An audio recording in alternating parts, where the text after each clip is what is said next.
The Shift Report with the Hood Mystic, where shift happens.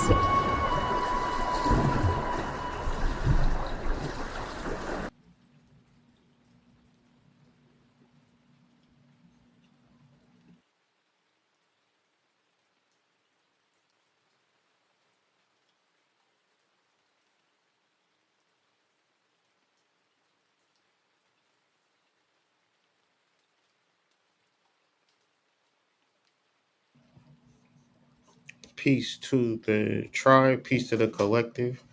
It's the Hood Mystic here with another video. This is the Shift Report, where shift happens.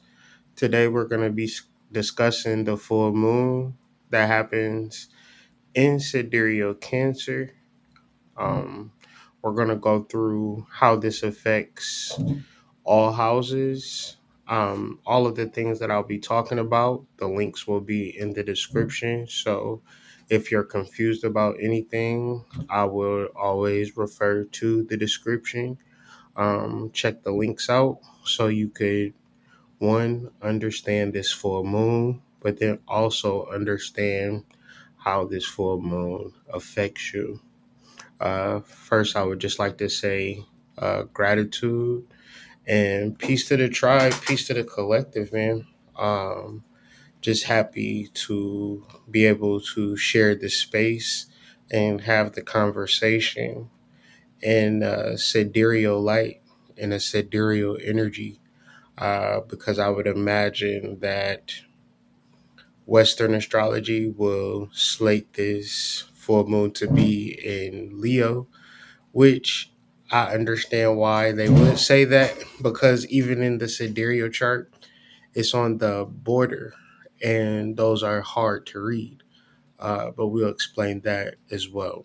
So, with all of this being said, just get ready for an engaging, enlightening share. For those of you who are interested in the full moon and want to know more about the energy, bring out your pen and your paper, and let's get to work. So I have a slideshow prepared. So we're gonna mainly go in reference to my slideshow, but I also have an article that will be releasing tomorrow at 9:09. So if you want to simply um get the article and be tuned in and tapped in, be sure to click the link in the description and sign up to the Substack. The article is free. It'll be emailed to you tomorrow at 9:09 Eastern Standard Time. And for those who are already subscribed to the Substack, you will get the article sent to you. So when you look at the sidereal chart, what you have is Capricorn at 29 degrees. I mean, the sun at 29 degrees Capricorn and the moon at 29 degrees Cancer. Okay. So that is a specific message that has a specific meaning. And that's what we're going to be talking about this evening. So, like I said, I do have a slideshow that we will be referring to help us just stay on track. So this energy, full moon in Cancer, it caught me back to Yemaya, um, the Divine Mother, deep emotional work, understanding what emotions really mean in this space and time. And in the article, we really get into it, like got got footnotes and everything as far as like emotional patterns, um, spiritual alchemy in the context of emotions, and then having emotional depth. Because we might say those words, but what do they really mean and like in the context of life, because when I'm dealing with people or I'm talking to people, it's like this deep level of emotional angst. One's in the chat, if like you talk to people and they not like really all right on the inside, like it might be cool, like you know what I'm saying, have a little shmoney or whatever, have like, but emotionally, you know what I'm saying, people feel a little bit on the edge a little bit. So like, and then like it's a certain level of yeah, we cool until I start telling you the truth, and then all hell breaks loose. So emotional depth is the ability to just be able to feel and process it all, because you'll be able to move through this energy how you're supposed to. So one of the concepts that came to my mind and came to my heart is like the many times that like people will say, I don't feel like doing that. I don't feel like doing that. I don't feel like doing that. And they won't do it. But like, what if it's valuable? What if it's beneficial? Like, what if you really need it? Are you going to say, I don't feel like doing it? So this is another way that our emotions can like hold us back or fuel us. Cause when we say, you know what, I may not feel like doing this, I may not want to do this, but I'm going to do this because I'm just in the energy to do it. And when we talk about astrological concepts that we want to keep in mind, Mars is trine Saturn. So moving and acting with wisdom is very much key.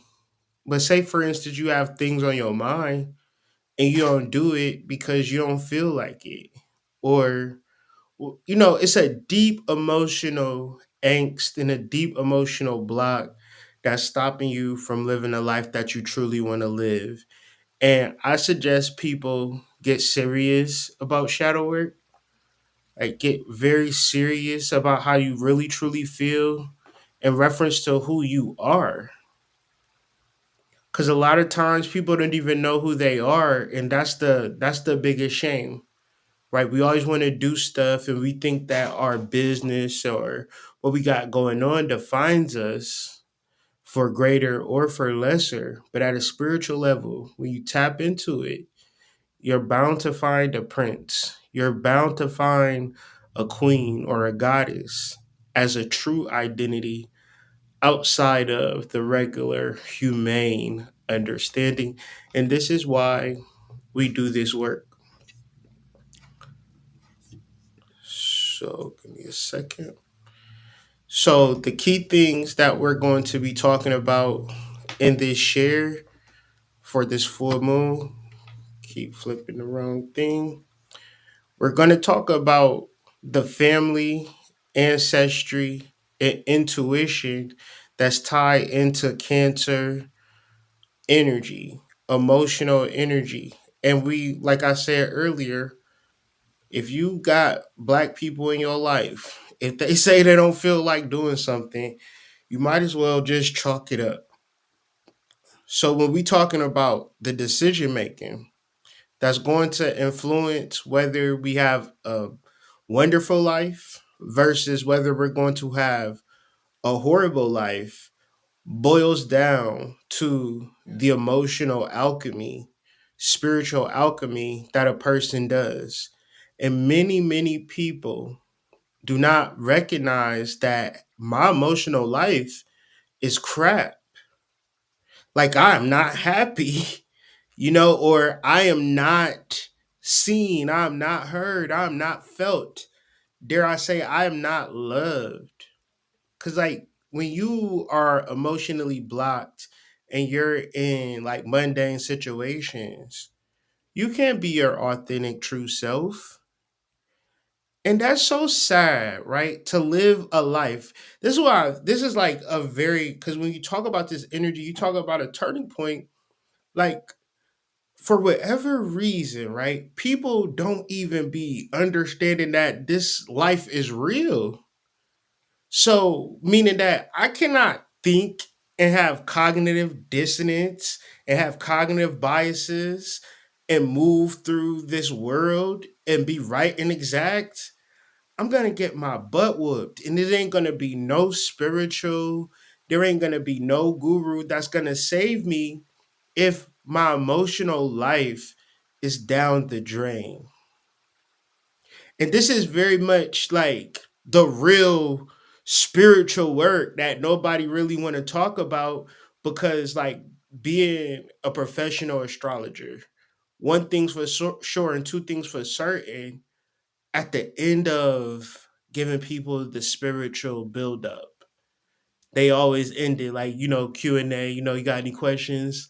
Yeah, I know you said that I was the return Mayotte, reincarnated Cleopatra, Nina Simone, Beyonce, Amy Winehouse, all rolled up into one. But yeah, I know I can have anything that I want. My destiny is to uplift masses and all of this, which is great. I love that. I'm loving all of what you're saying. But Hood, this has been a great reading. I want to know, like, when am I gonna like find Mr. Right? When am I gonna find him? Right? That's the real question. Or and being with somebody that there is no real emotional exchange, because we live in a world where it's transactional. So say for instance you're a young woman and you build yourself up to be attractive, to be a status trophy piece, and that's what people see you as, and they don't connect to your emotional life. Whoo, that, I mean, it gets so deep in every spectrum of the universal world that you see all of this turmoil and all of this angst, and it all like centers into, like, because they say like all of this stuff is metaphysical. It's all happening within you. The war is within. And it really starts with the emotional life and the decision making that comes as a part of your emotions blocking you, serving as like Debo, right? Like, you know what I'm saying? When he be around, I don't say nothing. But when he leave, I start talking again. You know what I'm saying? That's how your negative emotions are. Cause it's like, I wanna start this business, but you know, I don't think the font is right on my website. I've been struggling between Arial and Courier. So I'm gonna just stop my website altogether until I figure out what font I'm gonna use, right? That's Debo, right? Because you should be able to start whatever, do whatever, and like trial and error, right? Fail first, like take a risk, right? Because what Beanie Siegel say, shoot for the moon. Even if you miss, you're still amongst those stars. But that is having your emotions fuel you into spiritual decision making versus your emotions blocking you from making no decision at all. It's a very subtle way that our emotions hold us back. So once again, one's in the chat if what I'm saying is making sense. When we started earlier, I pointed out, and I'll re-point it out again, that the sun and the moon is at 29 degrees apiece. The sun in Capricorn and the moon is in 29 degrees Cancer. So 29 degrees Sabian symbol, that is what is called an anaretic degree. And it signifies endings and wisdom gained before a transition. So when you think about Cancer and you think about the moon, a lot of times in astrology, people say stuff and it don't really make sense, right? Like Mercury rules Gemini and Virgo. And it's like, I'm like I could probably break it down, but it don't like make sense right off the rip, right? So you got to like break it down and understand it. However, when we say that the moon rules or is exalted in Cancer, that's like something that bears to be witnessed. Like you can't really argue that point because we're talking about the moon, right? Let's get into the science of it all. Peace to the tribe, peace to the collective. Let me just get into what I want to say, what I want to show, anyways. We want to go to NASA and we want to talk about the tides, ladies and gentlemen. So you walk along a beach, seashells, driftwood, and seaweed left by retreating tides at your feet. Look up at the moon, and you're seeing the main cause of the surge and the retreat of the ocean from our shores. As distant as the moon may seem, its gravitational pull on Earth plays a huge role in the formation of tides. So, Cancer, it is a it is a Latin word for crab, but Cancer is a water sign. It's synonymous with the ocean. So when we say that the moon is ruled or exalted in Cancer, that's specifically what we mean. And then everything else has to be like parsed out and explained and broken down and made sense. Why is Jupiter the ruler of Sagittarius and things of that nature, or Mars, the ruler of Scorpio, which we could do that, but it's never going to be as simple and plain as Cancer in the moon. So, in reference to a full moon at an anaretic degree, this is like final exam of your emotions and emotional life. And we don't want to we don't want to get caught up in our boyfriend girlfriend um job, rich or not, like any human emotion when we talk about this, because we are actually getting into the inception of all emotions given to us in a space where we didn't even realize it or recognize it. So when you really just reflect, like you can easily reflect on your personal emotions, like I've been depressed, I've been sad, but it's like, God been waking you up every morning. You've had water every day, you've had food, you never went hungry, you never been homeless, or you was homeless and you got your shit together, you still alive, right? You got ancestors, known and unknown, Ashe, right? That's something where you be like, okay, I got ancestors. So it's like the tip of the iceberg is how you feel, you ain't graduate high school on time, right? You got held back in the seventh grade. You've been feeling a certain way. It done gave you a personality, a little edge, somewhat, some might say, right?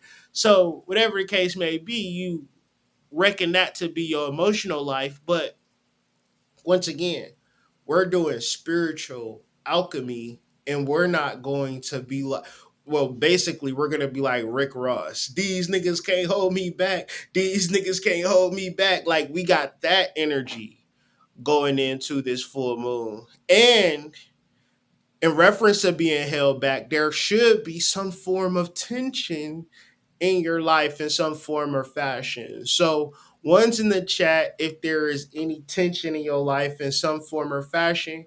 And it's okay if there is. This is the tension that builds faith, right? You don't build faith through everything working out perfectly. It's like, God, I have such good faith in you. Everything has been perfect in my life. It just built my faith day after day. That's not even how faith works, right? Amazing Grace is a story where a person is like, I was blind, now I can see. What's in the chat if you ever felt like you ever felt blind in life, blindsided by a man, blindsided by a disposition, a thought, and then you came to see that's God's grace. That's gonna build faith. Like you have to see yourself be nothing and be resurrected like the phoenix that rises out of that ash. So this degree is like it like, yea, though I walk through the valley of the shadow of death, I shall fear no evil. Okay, that is what this anaretic degree, because we're dealing with an emotion. Everything in the astrology is therapeutic. Everything in the astrology is healing. Very rarely do you find something in the chart that's like perfection. Everything's gonna just work out. Excellent for you, guy. I mean, no troubles what at all. I mean, actually, your eighth house has no alchemy associated with it. It's just like it's already gold. Didn't even have any lead to alchemize, just all gold. And I think like when we are growing up and we don't have the proper structure and guidance or education or proper individuation, pre-plant obstacles that we overcome to build up that mental toughness and dexterity. When we don't have that, we create, seven of cups concepts or deep emotional glamour about who we truly are and who we want to be. And we never really get to the true of it because that emotional glamour doesn't allow us to say, oh, this negativity is alchemizable. Right? This and really that's what this is all talking about. So the Sabian symbol for this full moon, which we pointed out, and I'll point it out again for those who are visual learners in the back of the class. The sun is at 29 degrees, the moon is at 29 degrees Cancer. And the Sabian symbol for 29 degrees Cancer is a Greek muse weighing newborn twins. So a Greek muse is the spiritual inspiration that you can and you will and be. It's like fill in the blanks. You can go to New Mexico. You will be the number one artist in the country in 2034. Whatever that muse or amusement or goal you have, right? And weighing newborn twins, that is the potential. And the twins represent the choice. Which one are you? See, the twins are on a scale. You can't get both of the twins. And it's a baby. So imagine you have to choose which baby and you have to like choose it. Like which one is going to be that one versus which one going to give me the trouble. So you got to be like this is a very and I want you to think about it like two babies that you got to choose like Solomon where he had to he had the two women and he had to do a test to see like who is the real mom type of deal. I want that type of tension when it comes to whether or not you're going to sit on your butt and not do nothing versus get up off your butt and make a change and get outside of your emotions and just it's way what's in the chat, man. It's way too many examples of how to succeed in this particular matrix. From my vantage point, maybe I just got the only vantage point. I see a million and one ways to skin a cat. And my only thing is I just need a clone. right? I just need a clone so the other version of me can like focus on forex. Maybe two clones. Maybe we can do multiplicity, right? I can have a crypto clone, a forex clone, a spiritual clone, a psychedelic clone. You know, like I need a lot of clones, right? So it's a lot of different ways that you can potentially be successful, but ultimately you don't like. So the one twin is doing something, and then the other twin is doing nothing, more or less. Red pill, blue pill. Blue pill, go back to how things were, comfortable, regular. Hey Jim, hey Tom, are you going to the soccer game tonight? Wouldn't miss it for the world. I'm bringing the popcorn and I'm bringing the ice and I'm bringing the hot dogs and the grill, like that type. Blue pill or red pill, where you get to deal with the truth. And the truth is you can be successful. There are plenty of examples on how to be successful. You just gotta, like, I seen a video earlier and I should have downloaded it and shared it because I was gonna like no videos. I'm gonna just do a raw, uncut lecture, whatever that is, right? But to summarize the video, he was saying it's so easy to be in the 1%. Cause let's bro, let's hop in our Volkswagen and let's hit the main strip in your city and town. It's gonna be McDonald's, Arby's, all these types of gross foods, all of the stores that you don't need to go to, right? You use a lot of stuff that you don't need, right? You don't need to be a consumer. You can be a creator. You can design some clothes. You can get your shit out there. You can do it. You know what I'm saying? Like it's 2025, free YouTube master classes. You just type in a subject, type in masterclass. It's tax season. What you gonna do? You gonna consume with them? Let me know in the comments in the chat. You gonna consume with your tax money, or are you going to invest? You going to create with your tax money? Cause this shit getting closer and closer and closer to the point where the shit gonna get into like what Drake say, scary hours, and the equity and asset acquisition, the community building, as Saturn moves out of the 11th into the 12th house. Are you still a lone wolf?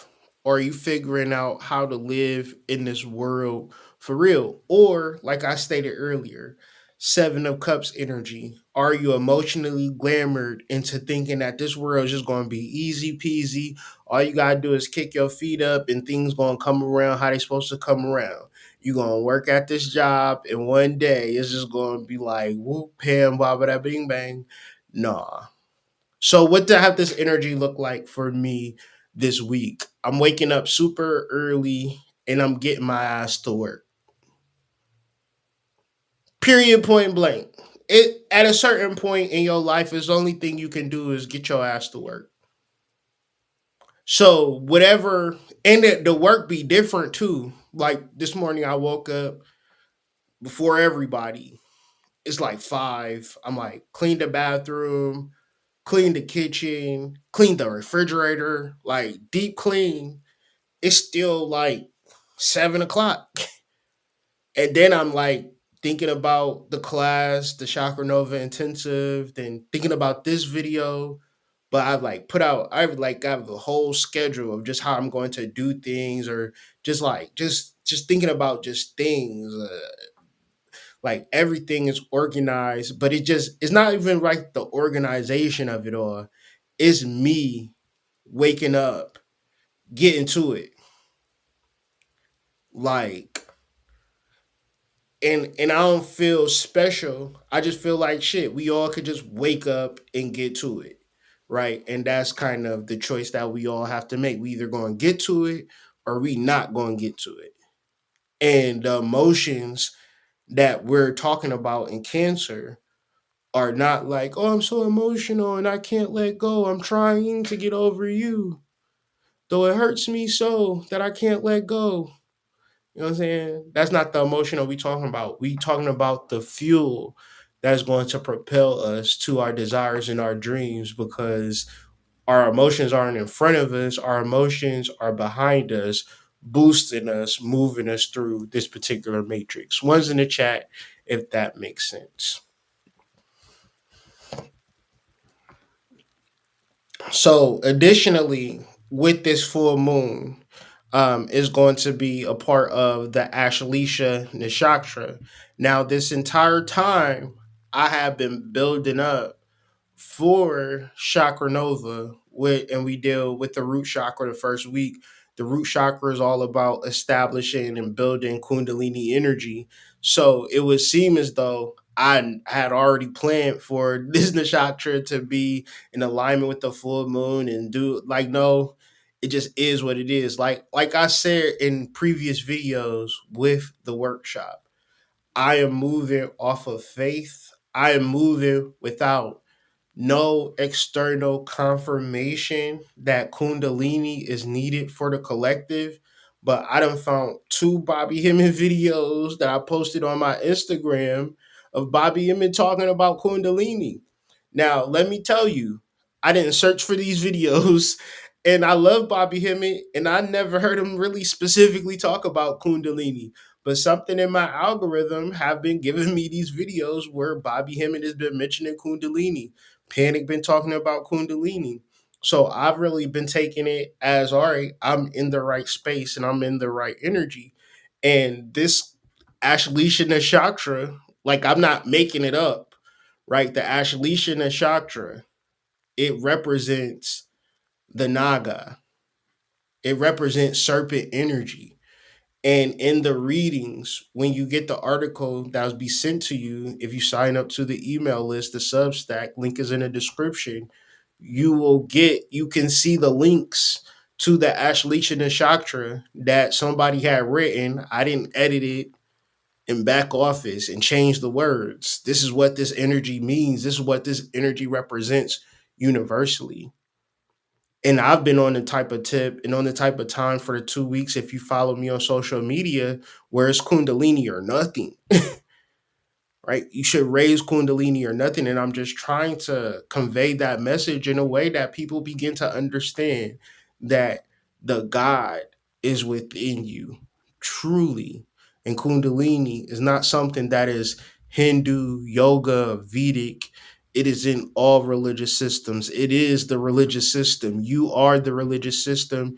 You are the book, right? And transformation is what's needed for the spiritual victory, because the battle is not fought on the battlegrounds. We're not going to battle of Gettysburg or nothing like that. The battle is in you understanding and overstanding who you are, tapping into what is the true intelligence. And nobody can actually see this and translate this and transmit these codes to you but you. So you have to do the work. You have to do the transformation work, but that's where the victory at, and that's where the enemy really has us at right now.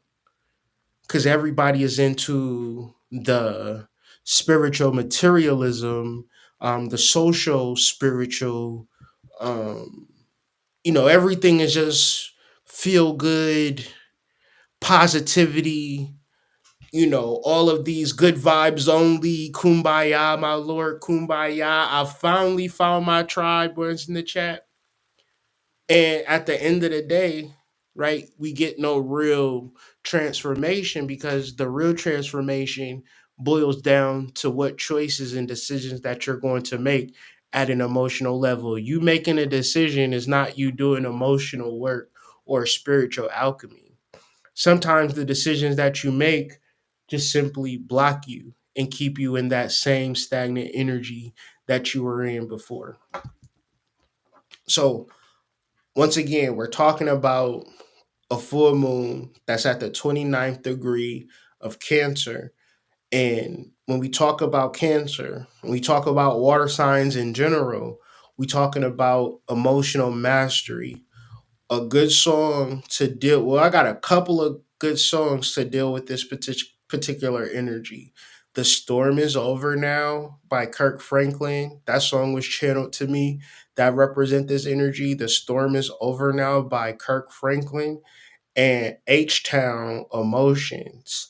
And listen to the lyrics of that song, and it's telling you the key points in your life where emotions really hit you, right? A lot of times within our lives, our emotions have a real turning point, a real crescendo in reference to love, success, education, social acceptance, things of that nature. These things bring emotional highs and lows, but we're humans, we're mundane humans. They stop emotionally maturing a lot of times when they get married or they get their heart broken a lot of times, and they fixate and focus on something that won't hurt them, whether it's being single or they just isolate themselves in what is called a man cave. And the wife will do Mary Kay. And she loved Mary Kay, don't she? She all day, every day, Mary Kay this, Mary Kay that, because she don't want to deal with how she feel in reference to her relationship with her husband, her relationship with herself. And we talking about establishing emotional depth, and the world's not going to get there, but maybe you can, right? That's really the goal of this particular thing. Can you not be so emotionally triggered by other people? Certain things, you emotional mastery. Imagine your wife cheating on you with a big man dingo. You know what I'm saying? And the funny part is she actually loving it too. She rubbing on that dude. Some crazy stuff you could think about, or having you think about your wife saying, "Oh, it's yours. It's all yours, daddy," but it ain't you. How did that make you feel? If it burns you up inside and you want to, cry a little bit, you haven't developed the emotional depth to raise Kundalini. Because ultimately, none of this truly matters in the grand scheme of things. When you think about your ancestors, your grandma and Pawpaw had a whole nother girl um, on a whole other side of town, right? He had a second family. She showed up at the funeral, and they're like, "Who is this?" "Yeah, I'm his wife too. He seen me when he wasn't over here." And then in the ancestral realm, Pawpaw and Nanny, right, ain't even beefing. They come to you in dreams, all hugging and smiling and stuff, because they were so mad at each. They're so mad when they was on Earth. That's the goofy shit. Like, if you in the spiritual realm still mad over stuff, at a certain point you got to get over it. So if you say, yeah, you mad about something and you a ghost, that don't make sense. Well, you a spiritual being now. You could get over whatever you going through right now anyways. Even if your girl getting piped down by Mandingo himself, piping her out, and you gotta sit there and watch it and learn how to master your emotions. It's just a test. It's just a test. And you be like, "Hood, I can't deal with it." Some of y'all girls done cheated on you anyways. You dealing with it right now. You don't even know it. "Oh, I wouldn't know what I would do if da da da da da." Start thinking about it so you can ease the pain a little bit. Cause it's gonna come. When those feelings come up, and women too. I mean, we talking about real stuff right now. You gotta really be like, you might. I've been in relationships where you could just be driving down the street and she start thinking about somebody else loving on your meat, and she just start punching the window. You like, "Wait, what's going on? What's the matter? I was just thinking about if somebody ever," you know what I'm saying? You be like, "Damn, I didn't even know you was on it like that." She'd have a dream about you cheating on her. All types of weird stuff that we go through on an everyday, regular basis. It's like, yeah, this my wife, this my husband. But if I told her that girl had a fat ass, she might cut me. And it's like, you talking about raising Kundalini. No, no, man. You can't even tell your girl she had a fat ass. Everybody walking on eggshells. Can't nobody tell the truth. This is emotional mastery. Like hood, you would stand for that? I process it all in my head. I'm prepared to just be like, oh, that's what you into? Cool. Football players. I would have guessed basketball players because they longer, taller, but football players they got the muscles. Makes sense. A good movie to watch is called Adaptation. And a good scene, you can Google this a scene in Adaptation where the twins is talking to one another and he goes into a story about how this girl used to play him all crazy. And then the other twin tell him like shit. I loved her. I loved her for me. If she was mad or didn't love me, that's on her. And that's emotional mastery. And that's where you can begin to find that in your chart in your life. So I want to, if you look at the links in the description, it'll bring up a sidereal chart. And then you could just do the transit chart if you like, or if you're an OG, you the article at the bottom it'll give you a houses a houses worksheet. So you go to astroseek.com, you go and generate a natal chart, right? Hopefully you got your day, your date, time, place of birth, and it's going to fill out your chart, and then you're going to see your first house, what your first house is in. So once you look at your chart and say, for instance, your first house is in Gemini, you write first house, constellation, Gemini. What does the first house mean? Self, identity, appearance, personal goals, things of that nature. So the identity, the self, the first house, it is what people see first and foremost. So if your first house in Gemini, you would have to have some understanding of what Gemini means. Maybe you could reference anywhere online. Like you can literally go to like Gemini keywords or something like that. If you have no idea what Gemini means, I'm hoping that by the time you're charting your houses, you have a basic knowledge of constellations. However, if you have no knowledge of nothing whatsoever, I'll put you guys on to a resource. So on my channel, I have a video series that gets into basically all of the signs in a real easy to understand way. So I'm just pulling it up so I can share with y'all just in case people want to get into this thing. So let me see.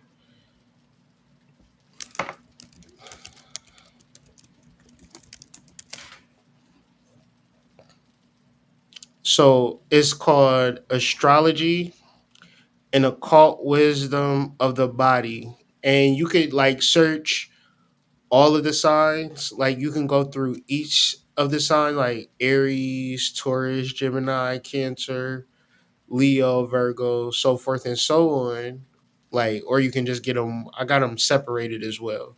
I have a playlist as well. But astrology and occult wisdom of the body will go through all of the 12 major signs and give you a basic understanding of what the signs mean.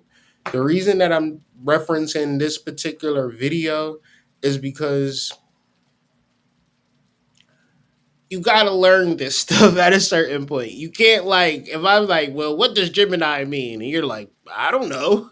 Then it's like, yo, like you don't want to just not know what these things mean, what these signs mean. Cause the next moment you'll be like, I'm a Leo, and be like, all right, now what does Leo mean? Like, well, I don't know. So like if you really wanted to get a download on what these things mean, astrology and occult wisdom of the body, Hood Mystic, and that would be on YouTube, all signs. So I will go back and forth uh, in reference to like if there's some pertinent information that I need to specifically discuss, but I'm gonna get ready to go through the houses in reference to this full moon. I'm gonna just move this camera a little bit.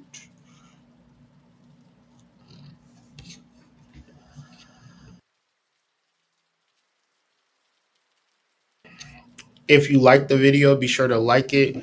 Share this video to somebody who you think needs some emotional mastery. Subscribe to this channel if you are new here.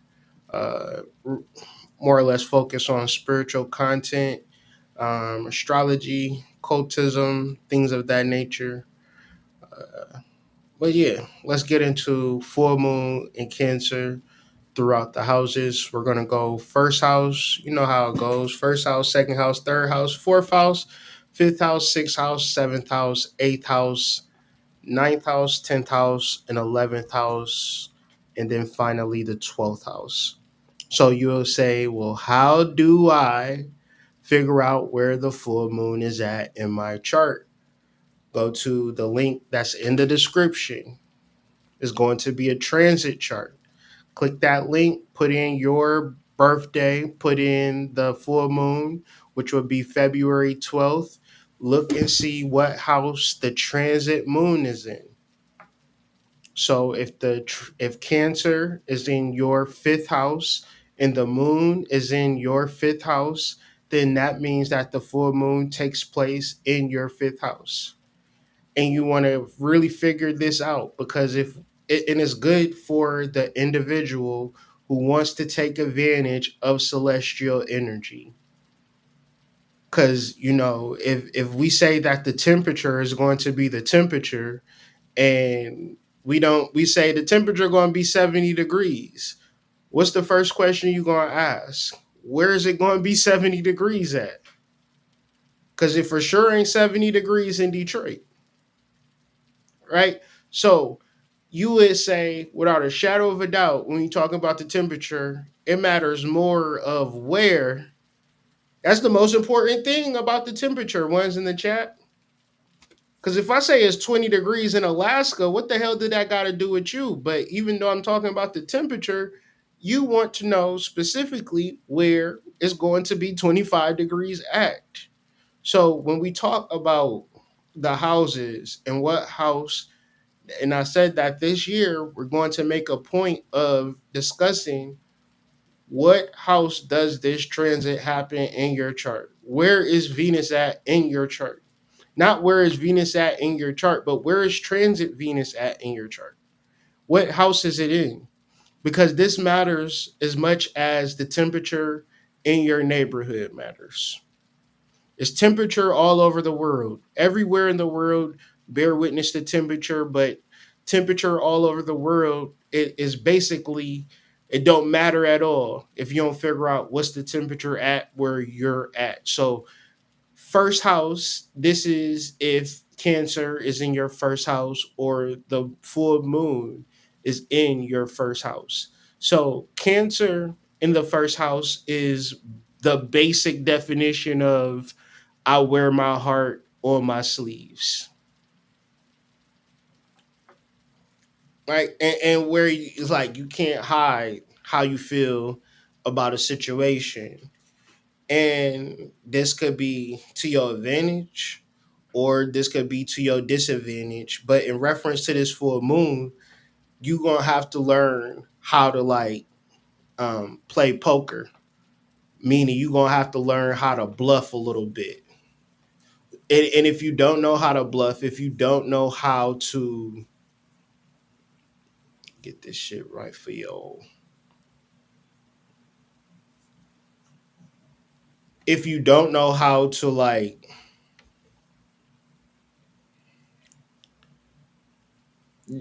people going to know how you feel and they going to play off of how you feel.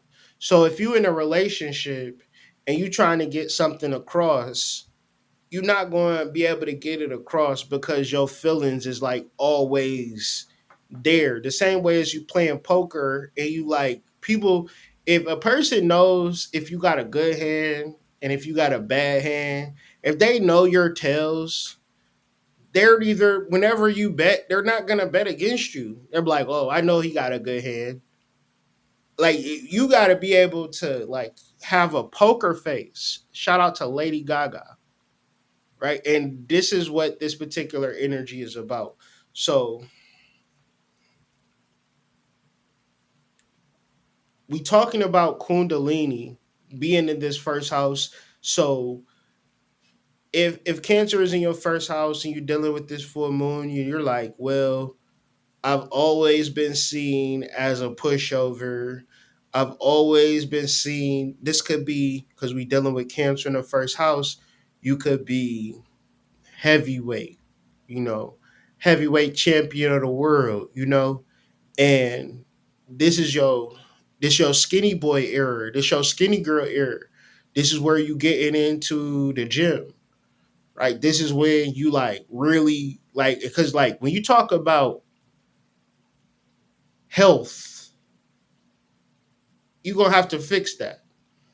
And it's not like an aesthetic, right? You can see this particular energy with the girl that got refused for the lift. That's how this energy would show up very prevalent. If I'm not mistaken, she was on the Breakfast Club yesterday or today, right? And we talking about Cancer, Yemaya. It presents itself as a heavy set black woman that have a large belly, okay? And she got more clout than a girl with a six pack in a BBL. That's how you know spirit is in control and not regular logic. It's girls who pay millions of dollars of PR, worked out every day for 6 years, body is perfect, and they don't have as much clout as the girl from Detroit that got denied a lift. So even without losing weight, which losing weight can help a lot of times, but at a certain level, learning how to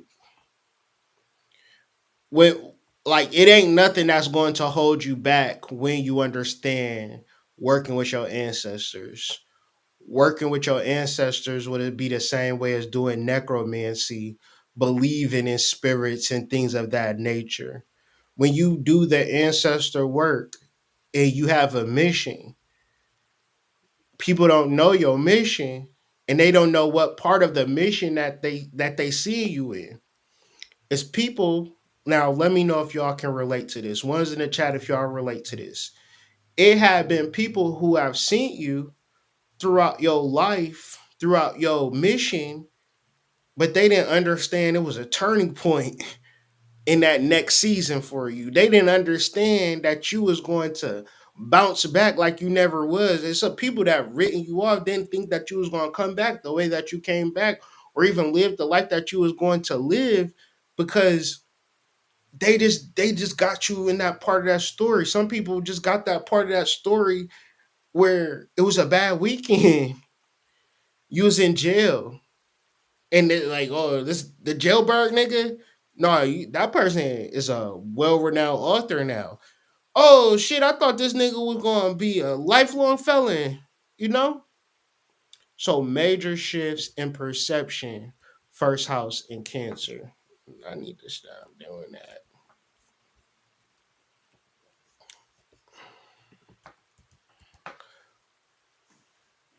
And we gotta also talk about like, so it's gonna be first house, fourth house, seventh house, and 10th house, where this energy really is crescendo in, because Cancer representing one of the cardinal signs, first, fourth, seventh, and 10th represent the cardinal houses, right? So Cancer in an Aries house is like, no, like I said, nobody has a perfect life reasonably, right?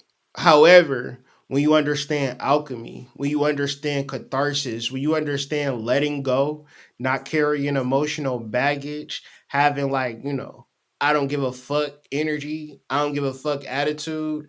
It's actually a book called The Art of Not Giving a Fuck, right? That ties into having an emotional release into like how people perceive you, how you perceive yourself, and really just coming to grips like, this is the person that I want to be, these are the things that I want to do, and I'm going to do it. Well, it's cringe, people going to look at me weird and all of this type of stuff. These like understanding this energy, and then you have Cancer in the first house, you're going to have to specifically let all of that go. You have to let it go completely. So as I stated earlier, first, fourth, seventh, and 10th would be the cardinal houses where this energy is going to hit very, very strongly. So, how people perceive you as the ancestor, people perceive you as Yemaya. And so, because you are a god, because you are a goddess, like this man or woman, and having this archetype of the goddess energy, which means that people not going to help you as much, right? People not going to help you as much. And now I'm feeling like, damn, I gotta look at my chart real quick to see where this is happening in my chart. Plus, I want to show people specifically. So, transit chart. First thing you do, put in your birthday. Mine is August 1984. Put in your time of birth. Put in your birth city.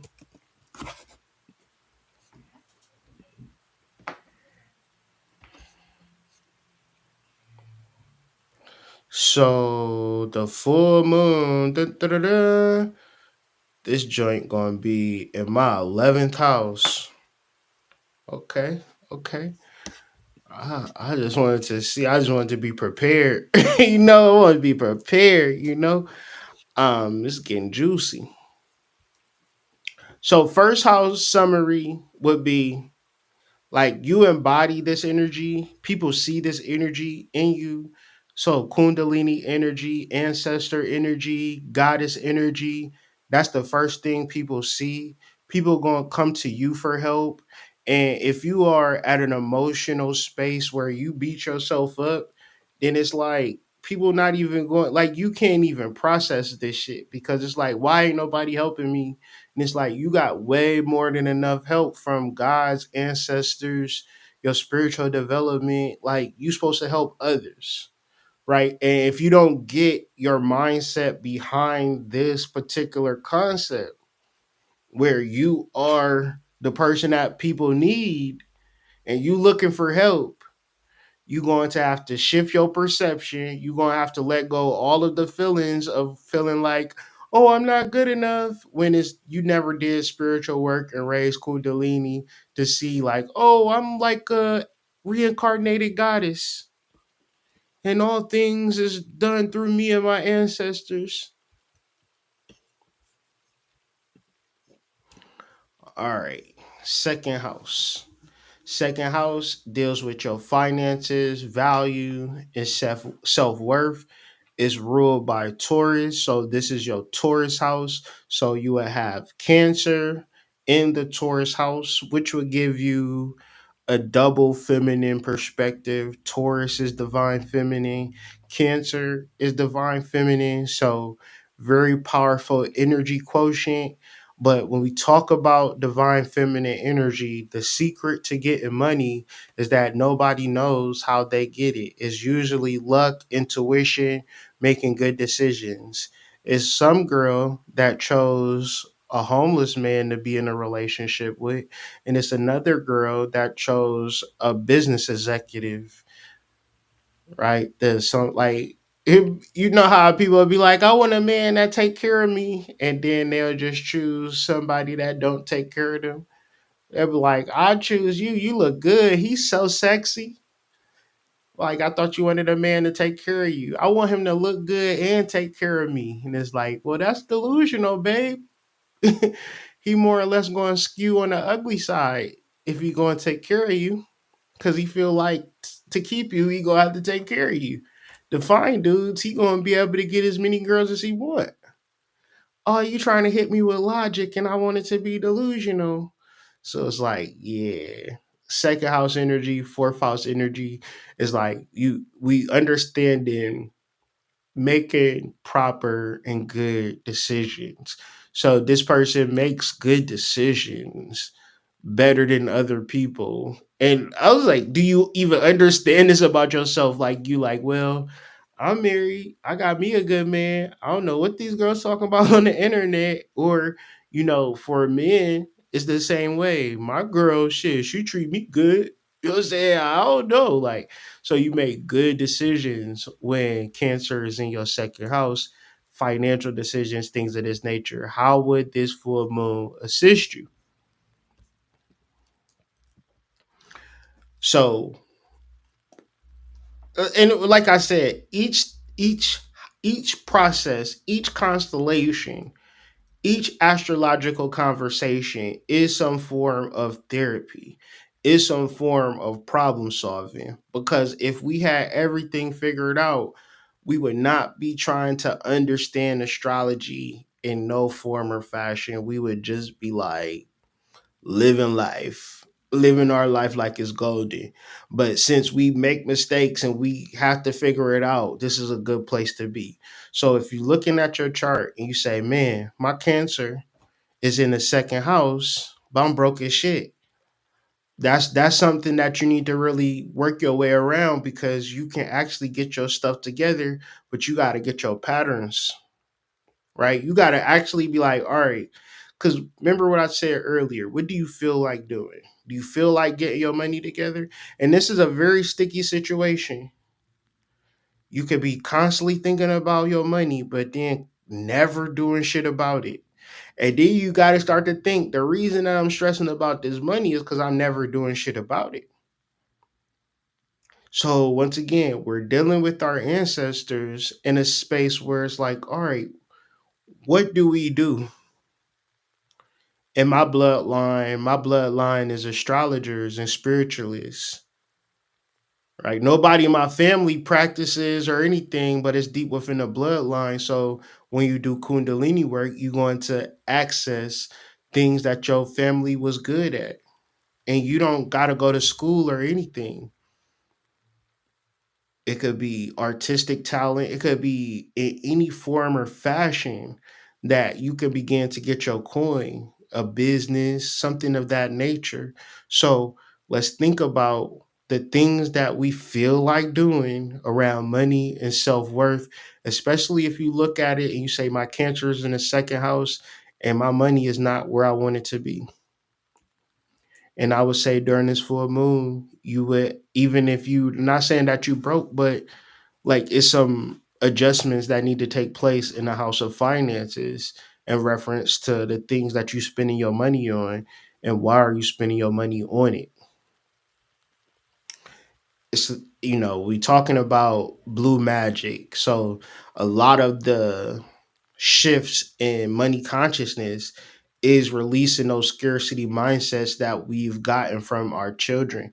I mean, from our parents when we were children. Because I heard this interesting thing online the other day where they said that if your parents have not alchemized or grew up out of their childhood, they didn't pass nothing on to you but their wounded childhood. And where that usually where that usually shows up is in our finances, where we just can't get ahead. We feel like everything is against us, but we also have to understand that there are millions of examples on how we can get ahead. Are we willing to sit down, trial and error, figure it out, do the alchemy work, do the altar work to like be so clear on what we should do, where we should be led, whether it be through the dream. And then a lot of times we already know. Are you then putting in the work? Right? Because you could be inheriting scarcity mindsets, but at the same token, you could be inheriting deep spiritual transformation. You could be inheriting deep downloads from your ancestors. So, like I stated earlier, if you're going through this particular transit and your money is funny and your change is strange, it's a reason for that. That's one of the biggest red pills about money. Nobody just comes to your house and wrecks your finances. You do it to yourself every single day. And we'll be like, well, I need to like eat this fast food. But you really emotional eating. It's all different types of things that goes into budgeting, why you spend your money and where you spend your money and how you spend your money, and getting behind that and not being afraid to like really say, well, it's like this. I'll end it like this. Do you want to stress over money all year for the rest of 2025? Or do you want, because this is the analogy of your emotions block you versus your emotions being the fuel for you to reach your highest of heights. There's nothing stopping you from increasing your wealth over 2025, Cancer being in your second house. However, if you really just don't feel as if you can change or shift or make these moves, or you carrying all of this old baggage, or you just so connected to an old mindset, then you got to start to understand that that's where the shift needs to occur. You don't need to get a better job. You don't need to move out of the city. You need to change your mindset and change your spending habits. So, moving on to the third house ruled by Gemini, uh, more centered on communication, learning, your relationships with your siblings, the Castor and Pollux mythology, where one of the brothers is living and the other brother is in the spiritual realm, just representing your ability to communicate with your soul, but also this communication to the soul, it reinvigorates you. It is the fountain of youth, and it keeps you younger, and it keeps you into your, you either have a wounded child or you have a healed child. And Cancer in this third house, it's been a lot of things that happen when you are younger that, for lack of better words, you are not over. In a lot of things we talk about in this particular space, whether it be a death, whether it be a violation of some sort, you never get over it. You just learn how to, manage it and, deal with the healing that comes with it. Because when we talk about mental strife and mixed with emotional barriers and boundaries, it's like when you are dealing with a child that have ADHD or autism. What you know as a parent is that you can't just be like, "All right, Jimmy, stop crying. All right, let's just calm down and reset." Like nothing that you say is going to heal. So this is the tricky part about dealing with mental health and dealing with emotional trauma. It is very, very sensitive. Now, it's not the end of the world, but at the same time, what do you not discuss your mental health? Do you keep it all balled up, boiled in, and you like have like a good aesthetic, right? And people be like, "Oh, I like you, Tremaine. I like you, Susie. You cool." But for real, it's some shit that's within you that you don't be really expressing to people. This is where, like, this month, figuring out how to channel and communicate how you really feel, not in a space where you're journaling, but in a space where you're heard, whether it be professionally, whether it be some getting a reading from someone, but learning how to like express how you feel and get it off your chest, like, is necessary. You've been going for so long holding things in, and it's like that's not creating the emotional depth that's needed to go to the next level. And like I said, this is the part of the game that nobody tells people, because everybody is telling you get your credit score, get you, a S500 Benz, get you a nice house, so forth and so on. And you can reach a certain level as a man or a woman where you sexually attractive, and you could begin to, in this day and age, 2025, you can play the field. You can play the dating apps. You can play the club, and all of these particular things, they do not put you in a space where you can express yourself emotionally. All these particular things, they put you in a space where you just in a daze.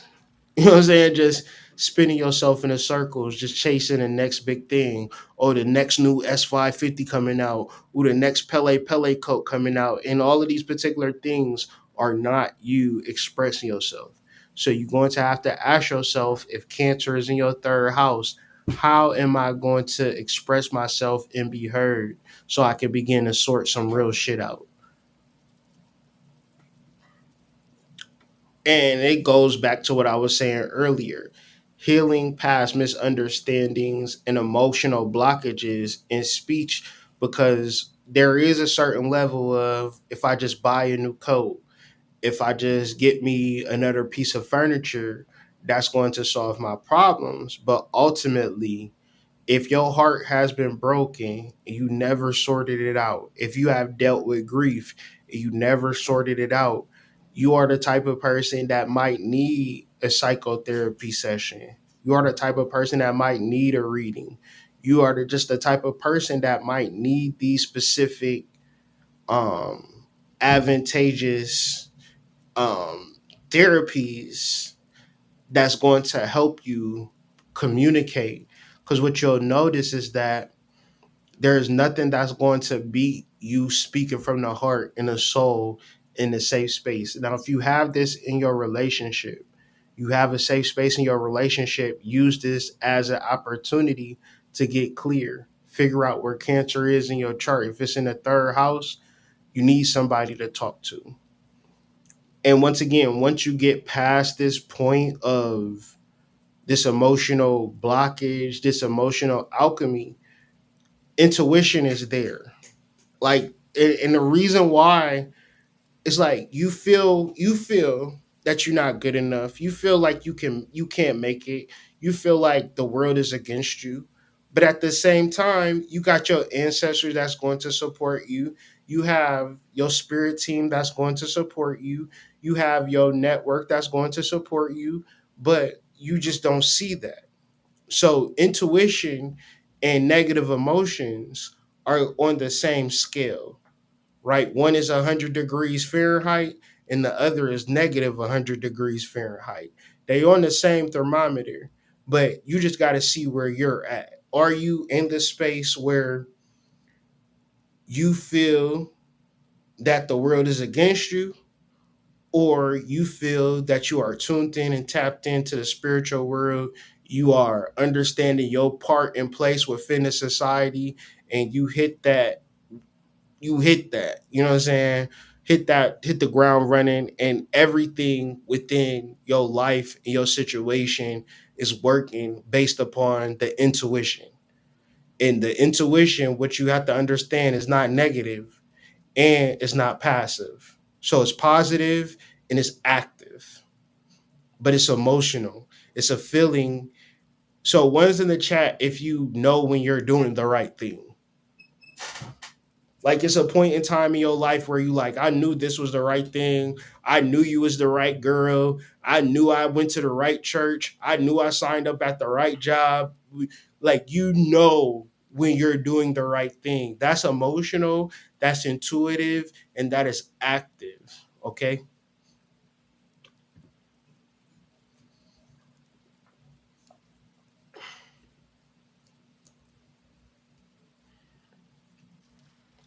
So fourth house, which is so we talking about first house, first. Let me drink some more water.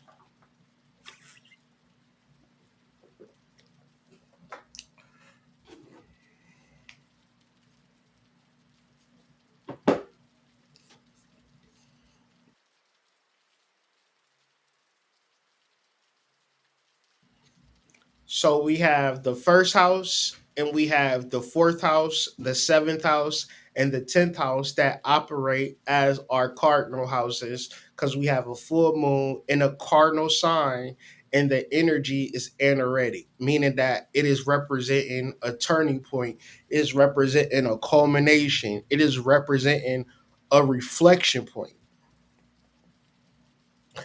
And when you get to the point where you can say, I've accomplished this, I've moved through this, I made it through this level, you are closing one chapter and you're opening up a whole new chapter. So we're doing spiritual alchemy where our negative emotions are being alchemized into not positive emotions, but our negative emotions are being alchemized into fuel that is going to power and move us closer to our destiny. One's in the chat if that makes sense. So Cancer being in your fourth house, which is his home. It's a full moon. The like so it's like racks on racks on racks, racks on racks on racks, meaning that it's like correspondent energy that is also conjunctionating. I made that word up. It felt good and it sounded good and I went with it. So the fourth house, which is ruled by Cancer, rules home, family, and ancestors, but also the divine feminine. And the divine feminine is the inception point. And what I mean by the inception point is that in order for you to get here, especially to this channel, listen to somebody like me that's talking about this type of stuff. Somebody loved you when you didn't love yourself. I guarantee you, if you had hate in your heart, or your parents raised you, or your family, or you didn't have no love in your life, you wouldn't be able to process this energy.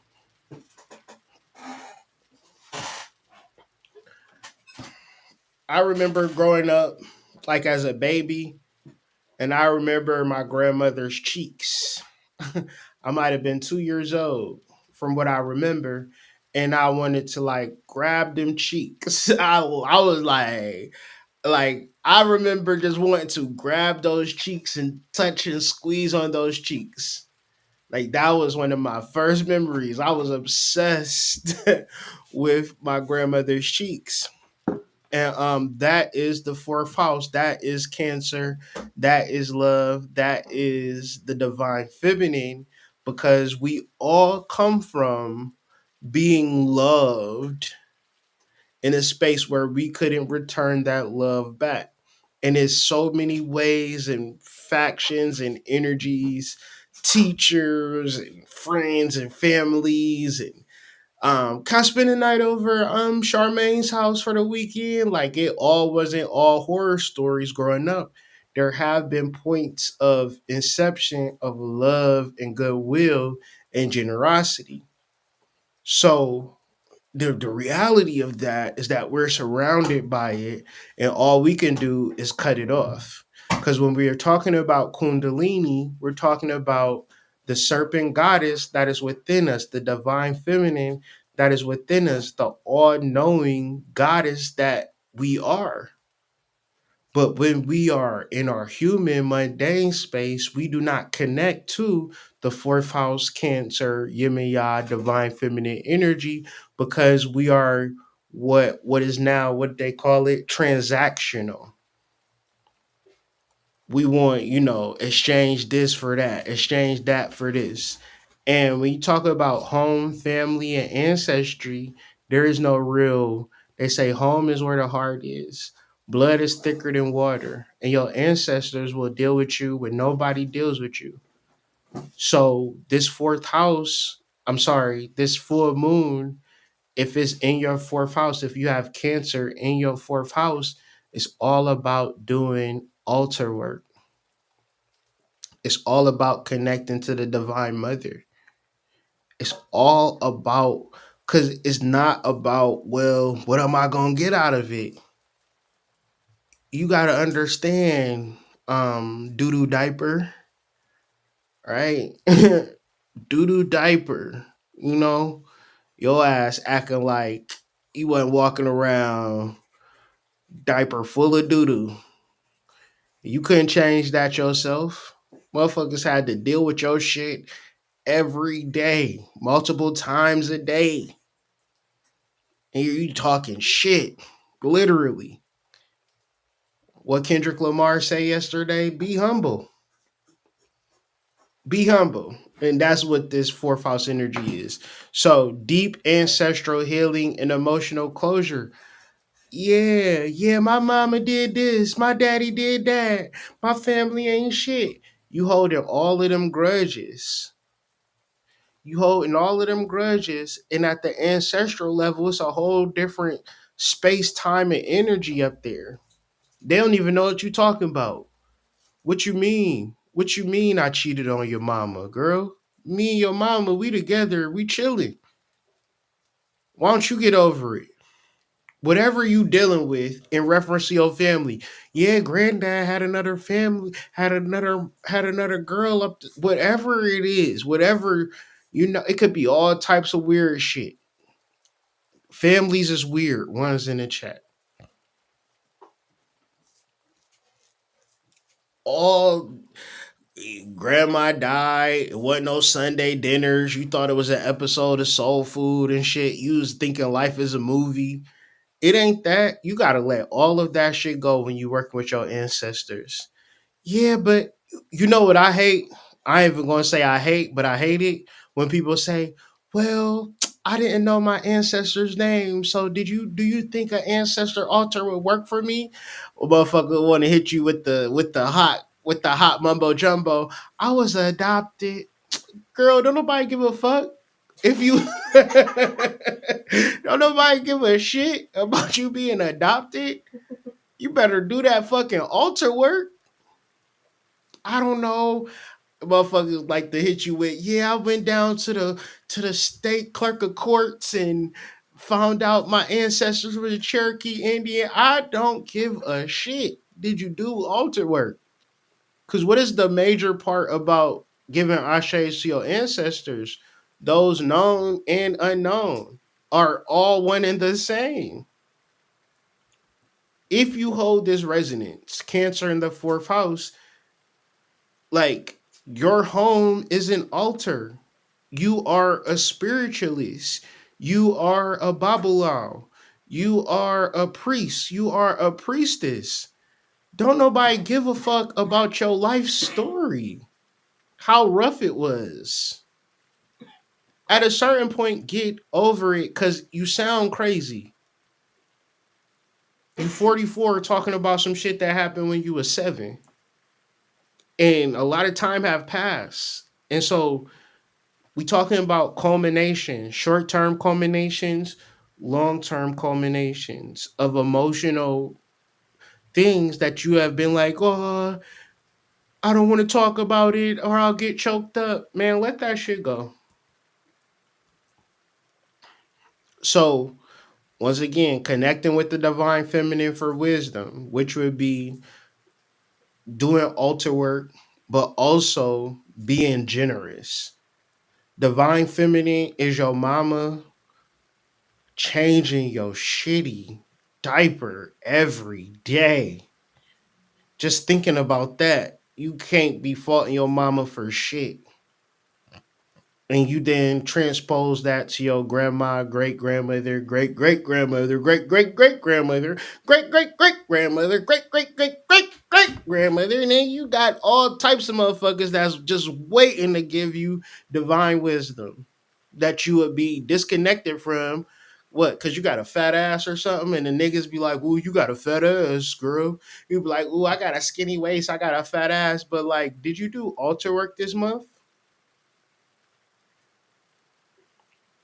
So we're looking at all of the matrix shit. Fourth house, this is where your mama said, I don't care what you do, but you gonna go to college when you get out of this house.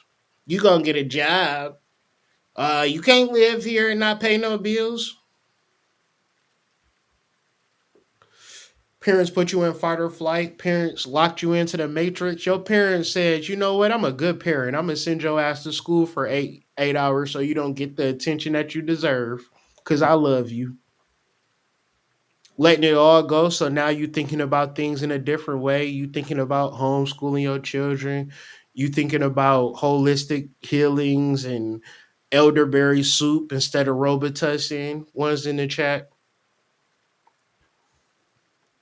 You letting all of that goofy shit go, right? And you not eating all of the processed foods no more. Like you coming to a point where you're activating kundalini. So activating kundalini, as long as you're alive, is not going to promote crash out stuff. It's going to promote things that's going to benefit you and your descendants. Because the reality about you is that one day you will be an ancestor. What do you want your descendants to look back on you as? Oh, she did a hell of a kickback. She used to have all of the niggas come through and smoke up. Hey, Mom Dukes had the niggas though for real. Like she used to pull them. She used to pull them for real. Like that legging t-shirt combo was crazy when she put it together like that.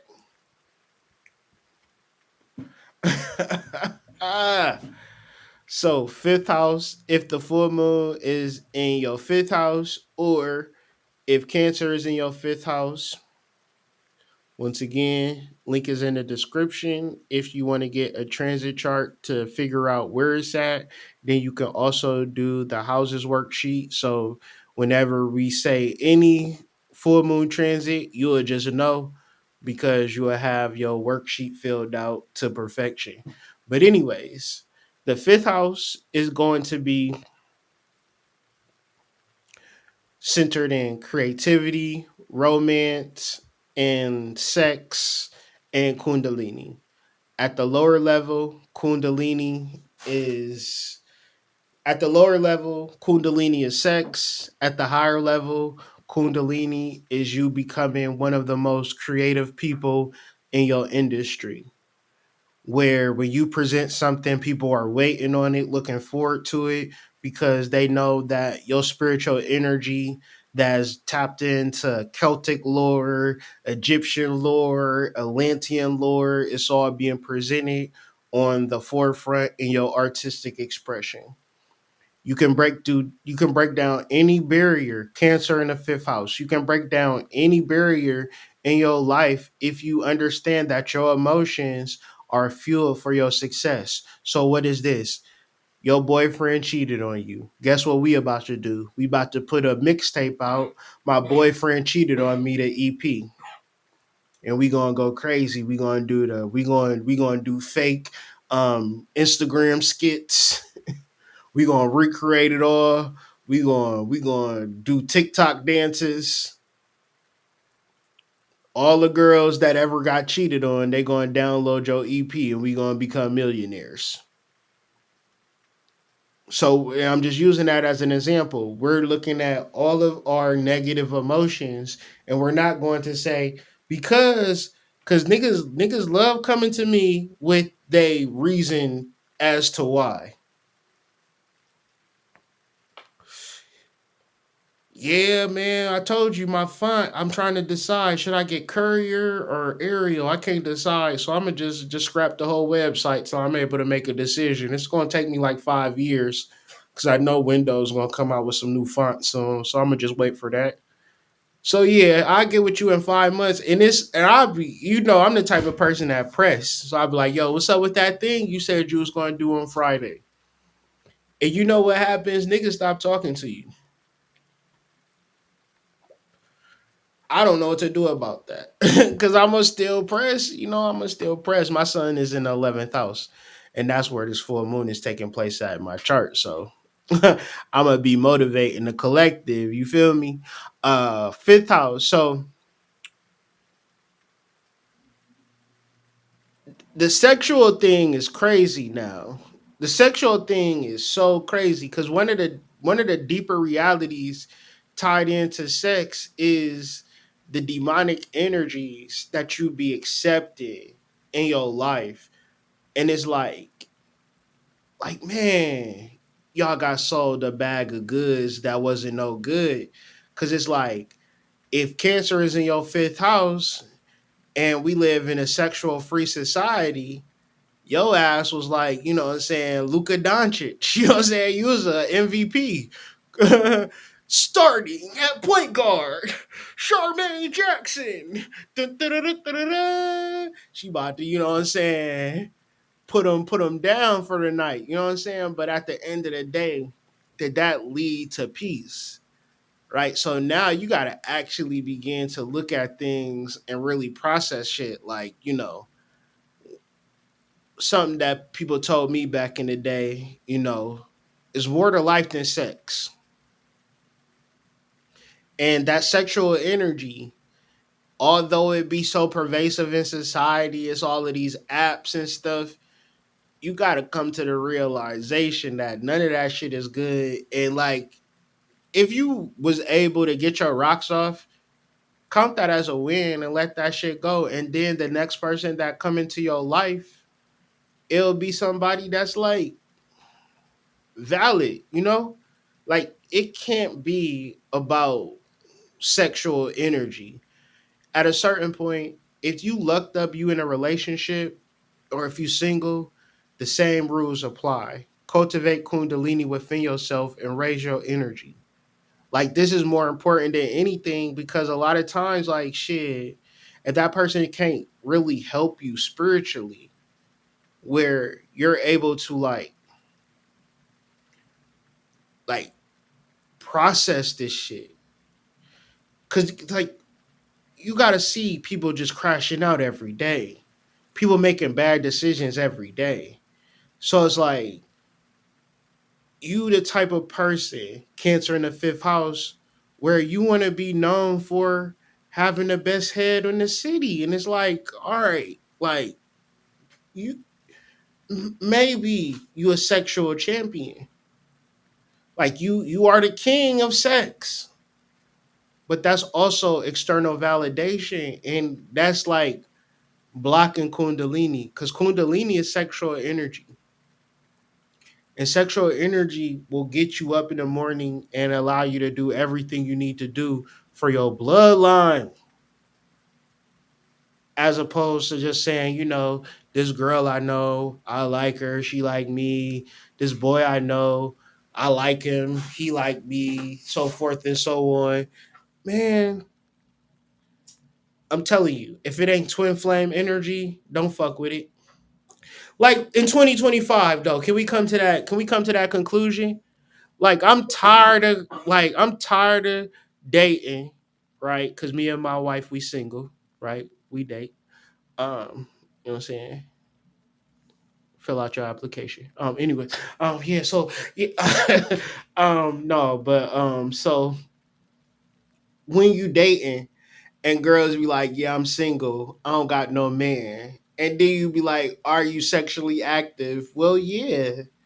I got a pipe cleaner, I got a maintenance man, and it's like if your fourth house is in your fifth house and you just like you're not even understanding like what if like having sex was like breaking your leg or something into 15 places, like or something like that. It was that traumatic. Would you do it because it felt good? No, you wouldn't do it. We talking about separating you from your ancestors over some cock. That'd be the crazy part. So choosing authentic joy over emotional codependency, these are also things that you like gotta soul search and find that don't actually come through like, all right, I'm gonna try this. All right, I'm gonna try that. All right, I'm gonna try this. Remember when I asked y'all earlier in the live, you ever knew you was making the right decision? Like you just knew you was making the right decision. When you just know you're making the right decision, there is no there is no wavering. There is no like, oh, I'm just not sure or nothing like that. Like you just know, right? And that is something that you cultivate within yourself. That is intuition. As I stated, intuition is not passive. Intuition is active, right? So it is inspire you to do something. And then when you're intuitive, when spirit is telling you to do something, it's not like, oh, I feel bad. I'm sad now that spirit is guiding me.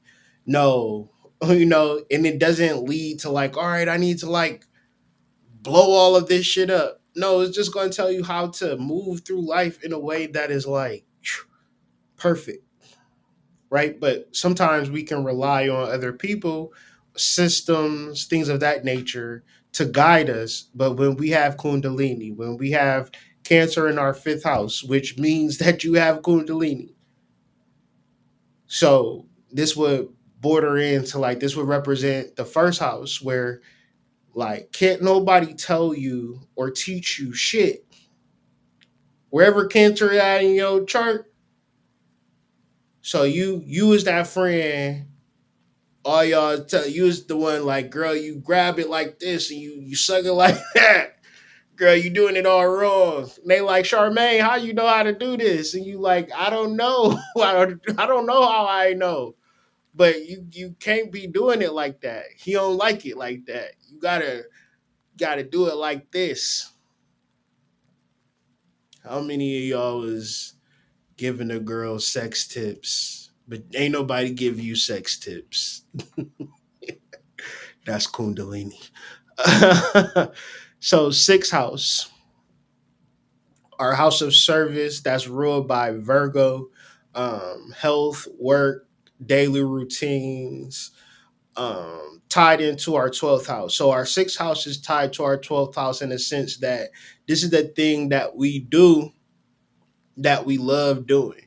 So usually the therapy in this is like, you chose a dead end job. Congratulations. Congratulations. You chose a Cancer in your sixth house. You chose a job that you need to begin to figure out, all right, what am I going to do from 9 to 5 that is going to be financially fulfilling and spiritually fulfilling and emotionally fulfilling? Because what you going to do is always choose jobs that's going to like, so you got a job that you hate, the way it hit you is different. You at the hospital, like, oh, what's wrong? Hypertension, stress. You know what I'm saying? You be reading stuff online like, yeah, stress is likely to cause hypertension, diabetes. Your ass got that shit. Like, oh, I've been really stressed. Like, yeah, don't be. Like, why? I gotta work hard. Like, girl, we is on a spinning rock speeding through space. You need to reflect and find peace within yourself and figure this shit out. You working, like, imagine your Cancer is in the sixth house, right?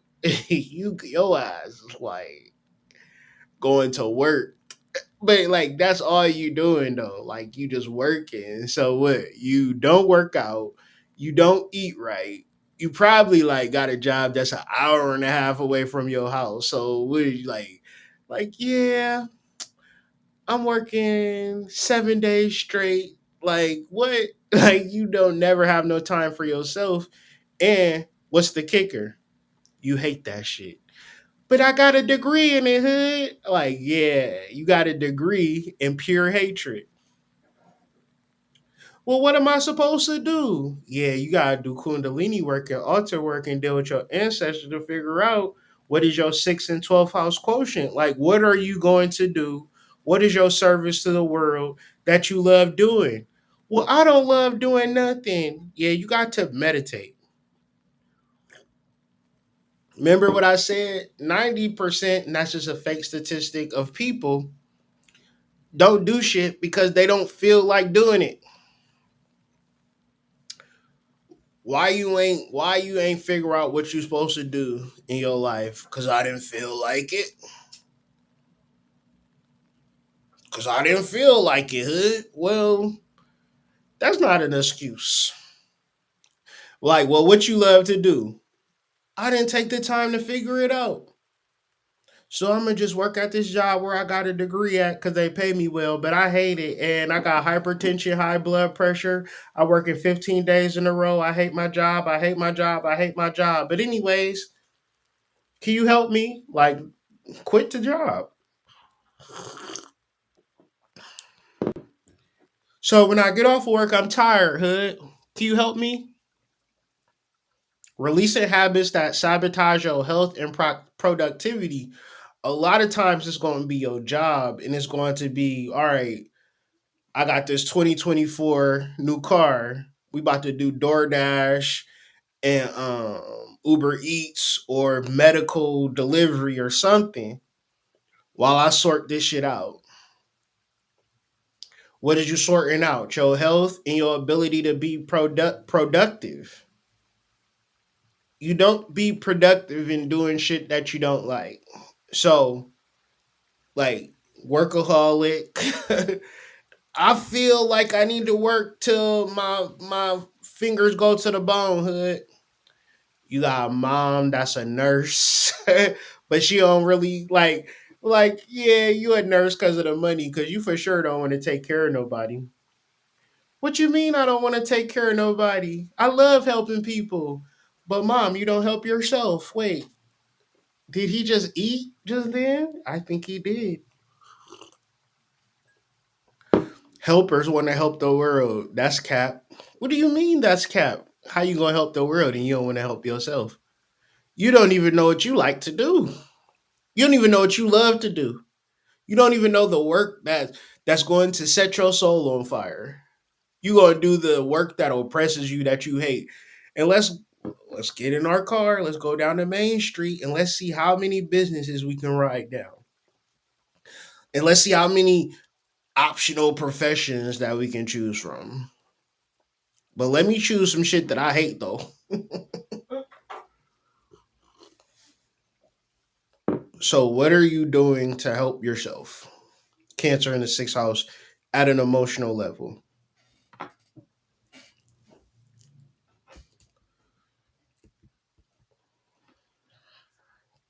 Moving on to the 7th house. The 7th house, ruled by Libra, rules relationships, partnerships, and marriage, where you can use this time, this full moon, to really,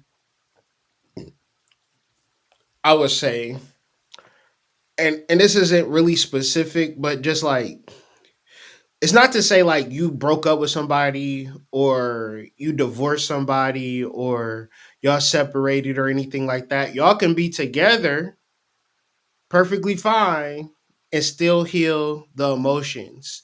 Like, developing emotional depth within your relationship. Because one of the things within the article that will be emailed to people on the Substack at 9:09 tomorrow, but I'll give y'all guys a sneak peek.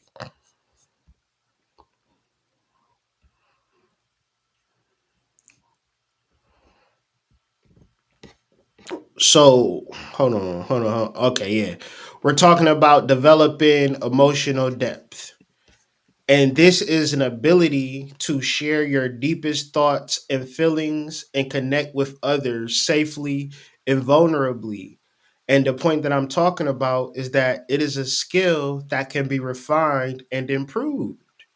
So, who can this help the most? If you're Cancer in the seventh house and you got a boo, right? But you like, I got me a boo, and so what? Like, we locked in forever, like twins, like, wow. Like, well, have y'all gotten developed any emotional depth in y'all relationship? Or y'all just like operating at a level where y'all good at not bursting the eggshells? Sometimes you gotta say the thing that you're thinking about and your partner gotta just deal with it. You know what I'm saying? Like maybe you feel insecure, maybe you feel vulnerable, maybe you feel lonely, maybe you feel hurt. Whatever you feel, you shouldn't be like, yeah, I can't tell them that because they might leave me, or they might hurt me, or they might yell, or we might get into an argument, or I'm not gonna be heard. You know, like, cause we can. Oh, this is real. This is real. We can be in a relationship and it just be a title, it just be an obligation. But just because we're in a relationship don't mean that we've established any real emotional depth between both parties. And this is an opportunity to see, are you emotionally dependent or despondent, or do you have a true connection? Because you want to be in a space where you can talk and communicate and share. So when we look at the third house and we look at the seventh house, where the third house is the sign of communication and the seventh house is the sign of relationships, partnerships, and marriage, guess what you have to do in those seventh house placements? You think you're gonna have a relationship and not communicate? You think you're gonna have a partnership and not communicate? You think you're gonna have a marriage and not communicate? So you have to really get into a space where you are looking at your emotional quotient and saying, are my emotions blocking me in my relationship? Or are my emotions the fuel? But like, damn, I love this person. I'm about to like I like you ever made love in the shower, but not the shower, like the bathroom while the shower is running, so it feel like a sauna lightweight. Shit is hot, no pun intended. But you need to feel love like that, where like you just existed and then this person is like loving you. It was times today that's like where I'm experiencing and I'm sharing love. It was like for a long period of time, maybe for like an hour, I was just so grateful that I was able to express myself and be received in the way that I was expressing myself, because I needed to express myself. And that's the beauty of a relationship to me, where there is this self space to be vulnerable and to be open and to communicate. And I don't think that this society allows for the spaces and places for that to come to life. Whereas the spiritual war, it could be taking place in your home, in your relationship, where you have a man in your life, you have a baby daddy, and you're like, I'm not going to love him. That's the devil winning. When you win a spiritual war is when, you know what I'm saying, you like love on that man and be like, well, he hurt me, hood, he broke my heart, or some shit like that. Well, stop loving them then. And the enemy have won. The enemy have ruined another relationship, another family. Or it's like, I have these emotional triggers and traumas and they make me build up a wall in my relationship. Or I deal with my triggers and trauma and these emotions, they just allow me to get so wet. These emotions, they allow me to get so hard and so fertile and so engaged in this love making process, in this life building process. Like I want to be the best version of myself for my family, for my relationship, and and it's like it's all emotions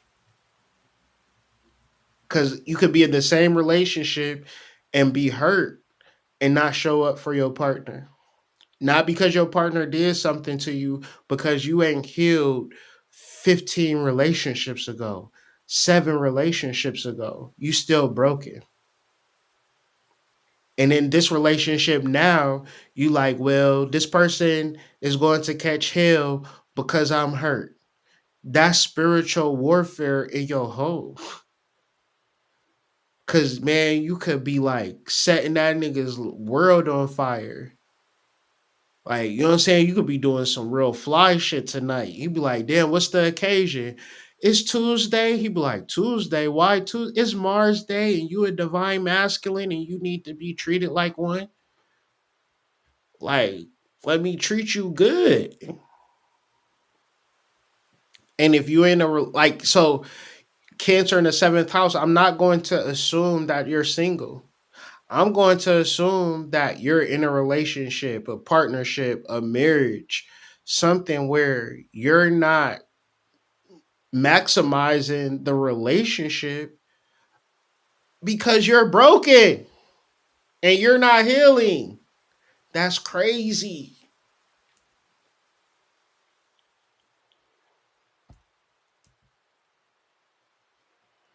So we're moving on to the 8th house where, so we have Cancer and we have Scorpio, which are water signs, emotional spaces. When we talk about spiritual alchemy, we're not looking at our emotional life and saying, my daddy cheated on my mama in 1984. That's why I don't trust men. And that's why I don't trust you.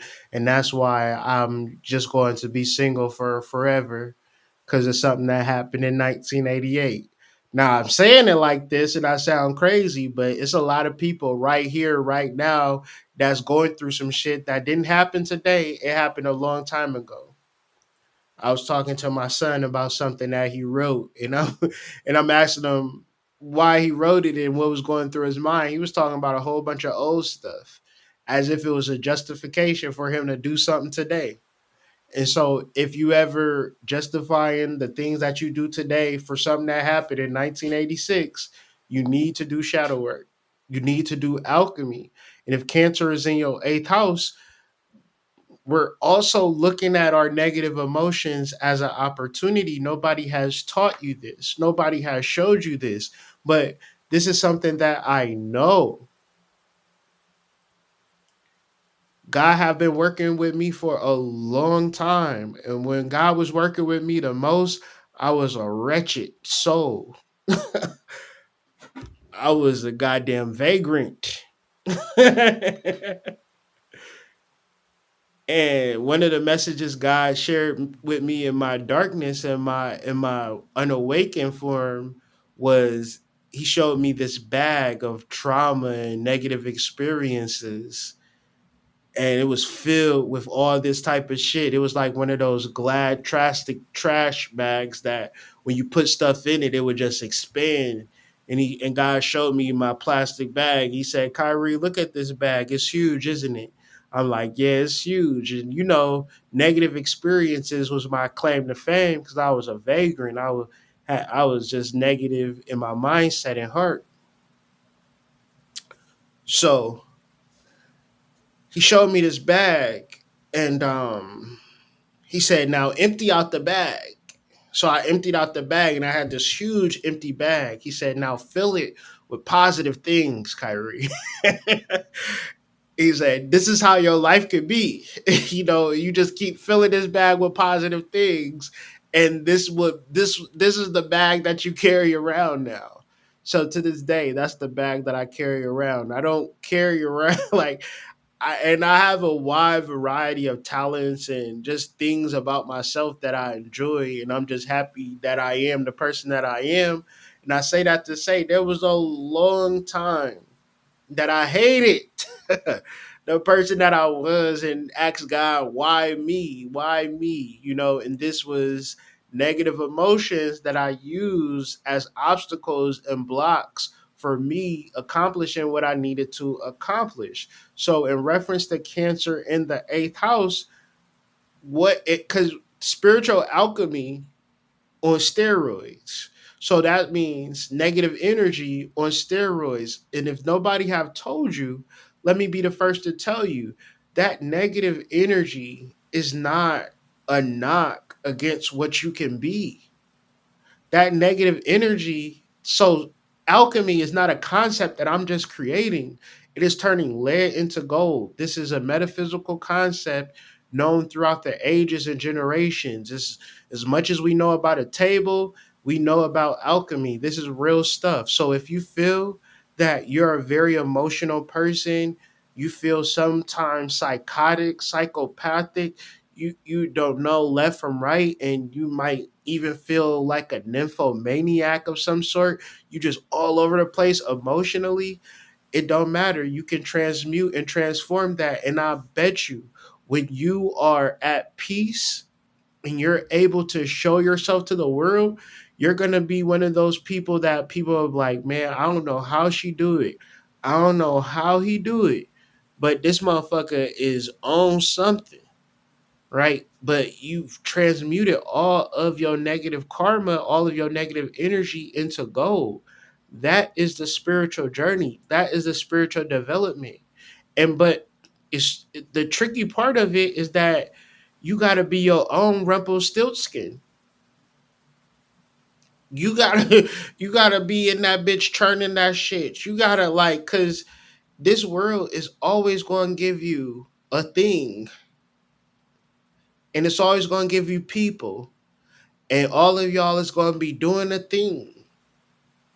But I'm asking you, are you Rumpelstiltskin? When I look at Cancer in the eighth house, I think of pure Rumpelstiltskin energy.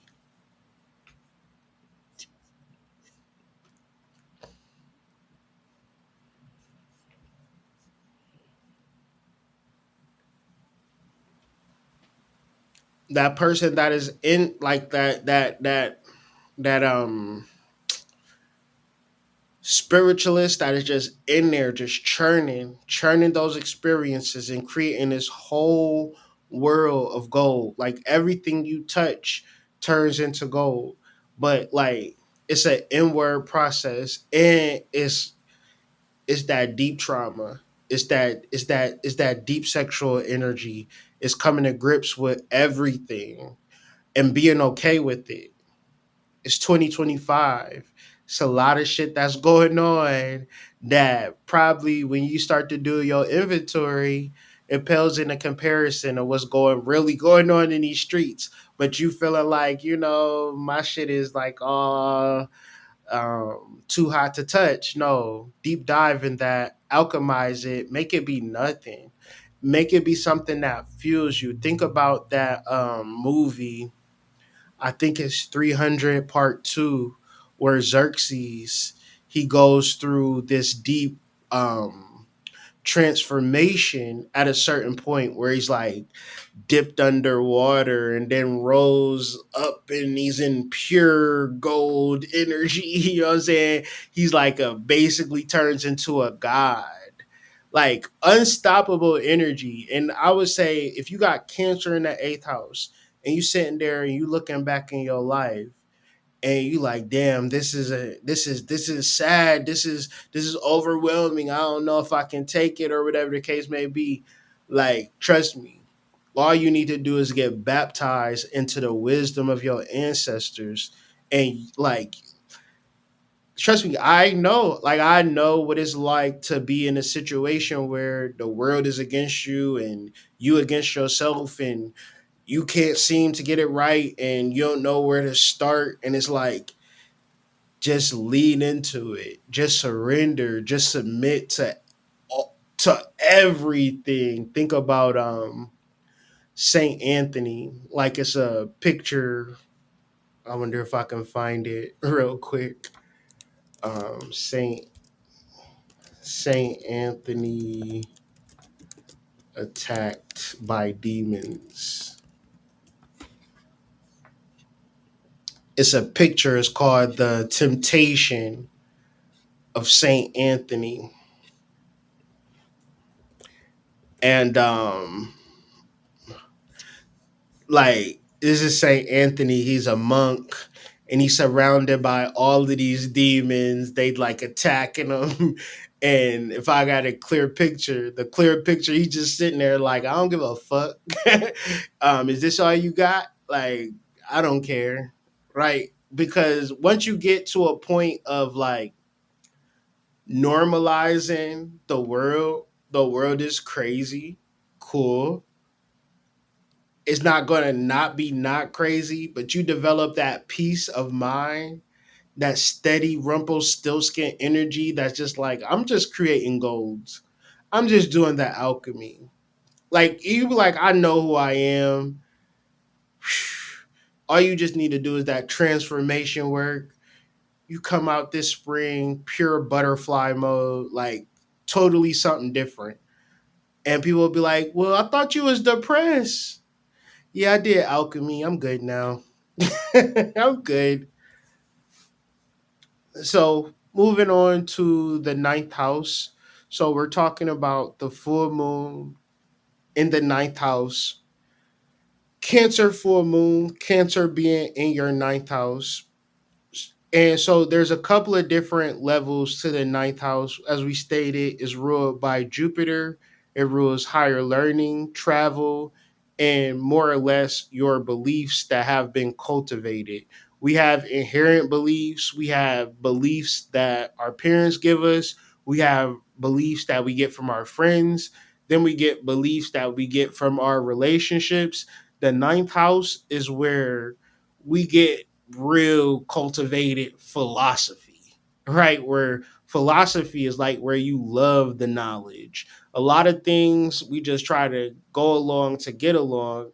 Ninth house, Cancer in the ninth house is like, yeah, I'm about to like I'm not feeling that. So if Cancer in your ninth house, you was the first one to say, Mom, I'm not going to church. You arguing with your mom all every Sunday. We going to church. I'm not going. Oh, she calling you everything but a child of God. Your ass still not going to church because you just looking for something that is real.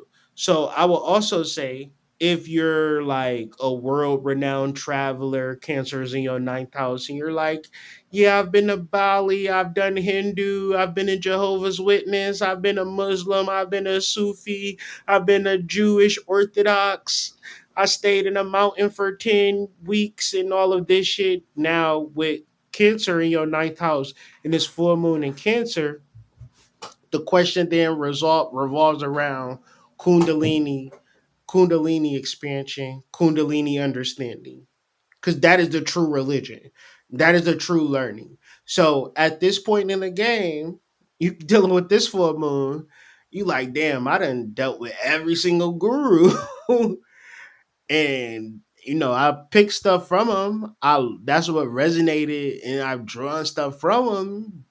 I've traveled to Cali, I've been to Texas, I've been to Arizona, did a yoni steam over a vortex to have a clean spiritual yoni. I mean, it helped, but you know, it's not giving what it's supposed to give, because we're still dealing with the transits and we're dealing with the kundalini energy, and this is the true knowledge, the true gnosis. And so for all houses, it's a requirement and an understanding that we got to do this shit ourselves. So within the article, part of the breakthrough was like,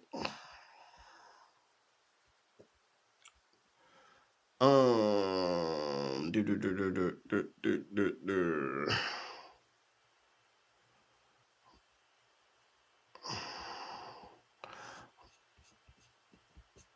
The focus is not. Nah, that's not it. I'm gonna get it. Oh yeah, this was the breakthrough for me. Be self sufficient this week as much as humanly possible. So I said this on previous videos, and I'm not saying it to brag. I'm just saying it because it's the closest thing that I can remember. So I woke up this morning and I wanted to like work on my stuff, but I seen like the dishes needed to be washed. So I just washed the dishes and cleaned out the refrigerator because I was also thinking about my wife and thinking about like it might be some other shit that she need to do that if she don't have to wash the dishes and clean out the refrigerator, she can have more time to like journal or whatever. So that's what I'm saying by be so sufficient, not in an egotistical like mean girls way, but be so sufficient because you like thinking about other people, right? I just wanted to show that because that's the breakthrough for me. And when you talk about the ninth house, it's like usually like you're very much into like teach me, I want to learn, I want to know, I'm trying to figure it out. And you're a good learner, you get straight A's in college, you're on the dean's list. And that's external validation. And external validation is cool up until you have to deal with the anoretic 29-degree Sabian symbol of sidereal Cancer full moon before a blood moon, where all of the eternal validation might have had nothing to do with what you needed to learn. You just was going towards the eternal validation. So when you are raising kundalini, when you are doing the yoga, when you are doing the altar work, you're inviting in ancestral wisdom to then be integrated with, because we're not saying that the guru and Bali that you learned under was worthless or the online class that you took in 2019 was worthless. There were things that bits and pieces that were highly valuable knowledge, but ultimately it all gets integrated through raising kundalini, through the Ashleisha Nakshatra, right? And if you're strong enough, you can integrate it all. And depending on what you want to do with your energy, depending on what other aspects is going on with your chart, you will you will be intuitive. So once again, when we talk about intuition, we're not talking about something that's passive, and we're not talking about something that is negative. We're talking about something that is active and positive and spiritual. You know the difference between intuition and guessing, or when you're just in sin or in negative energy and you're just like doing the thing that you want to do. It's not very intuitive and it crashes and burns and you're like, I don't know how this happened. That's the opposite of intuition. So we're talking about the full moon in 10th house that's ruled by Capricorn. Capricorn ruled by Saturn. Saturn exemplifies discipline, but it also disciplines the divine mother. So we have the parthogenic creation, right? So this is like a woman that has a big clit that can impregnate another woman, right? This is like, so a lot of times they designate it as masculine, but nothing in the chart is masculine. Everything in the chart is feminine because feminine created the whole entire world that we live in, right? And then we then understand masculine energy to be the physical world that allows us to exist and understand the divine feminine.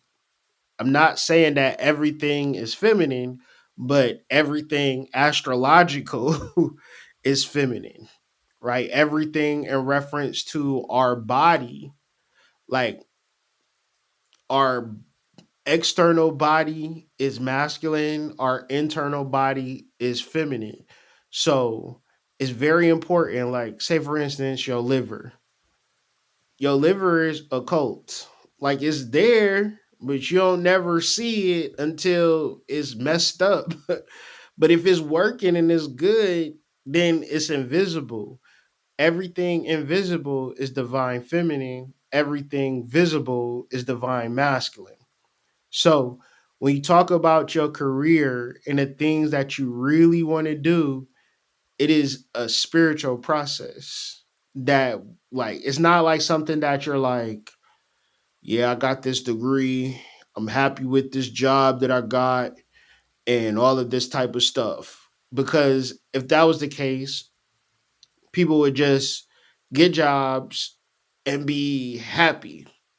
But when you're dealing with this particular energy and you got a job and this full moon comes and you got to like actually sit with your emotions around, let's just be real about this shit. Most people is working at a job. Most people have a career. This is just normal stuff. But have you sat and really thought about, is this the thing that you absolutely need to be doing with the world and it's changing? When you look at this full moon and you think about Capricorn, where Pluto is at, this world is changing. And emotionally, you need to be in tune with how the world is changing. And the hardest part about this is that we seen our lives being in such a certain type of way. And to know that our lives is not going to play out like we imagine it and envision it, it makes us sad, right? But when the shit hit the fan, you're gonna have to get with the gettings.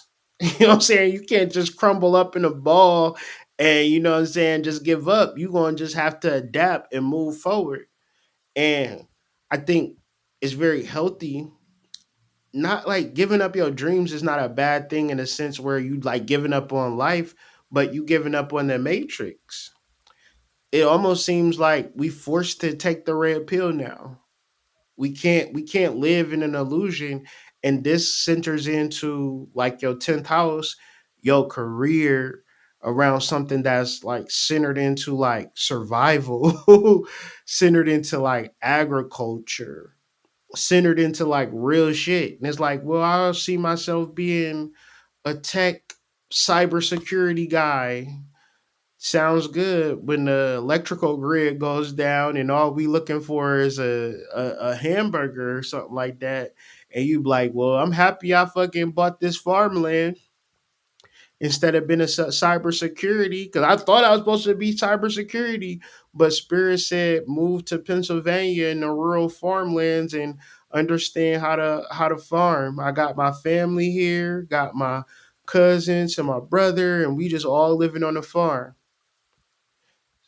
If you in your life and purpose, it'd be like, well, something said my purpose wasn't working in no goddamn cubicle for the rest of my life.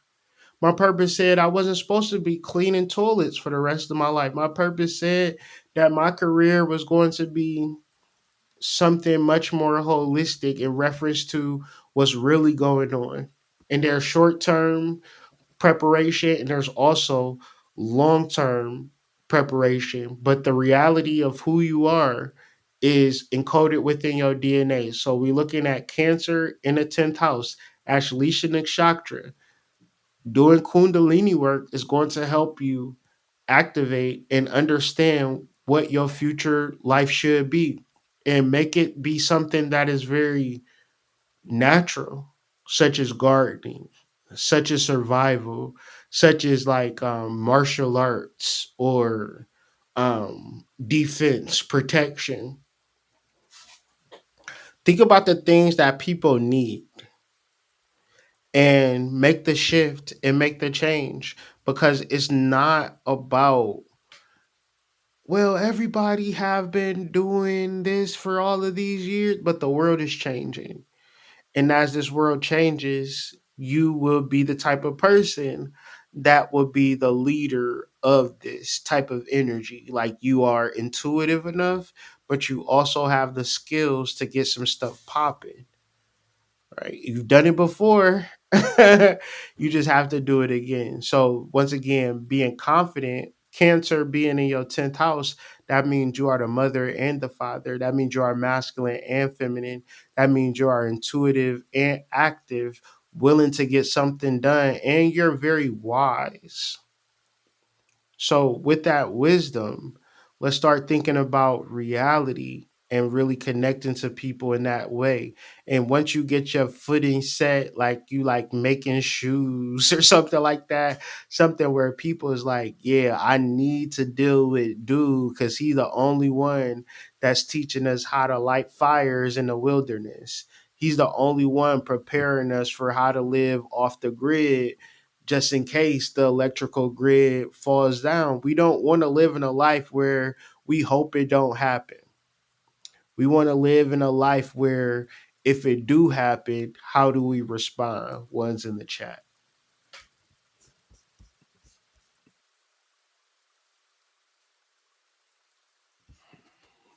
So, full moon taking place in your 11th house. Cancer is in your 11th house. Yeah. This is where it's happening in my chart, big dog. Yeah.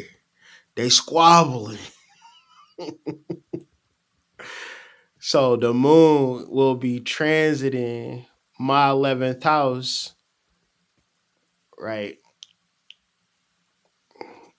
So, and I'm thinking, let me see.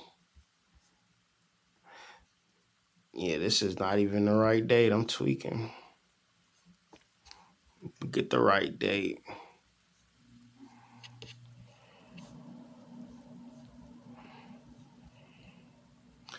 Yeah, they squabbling.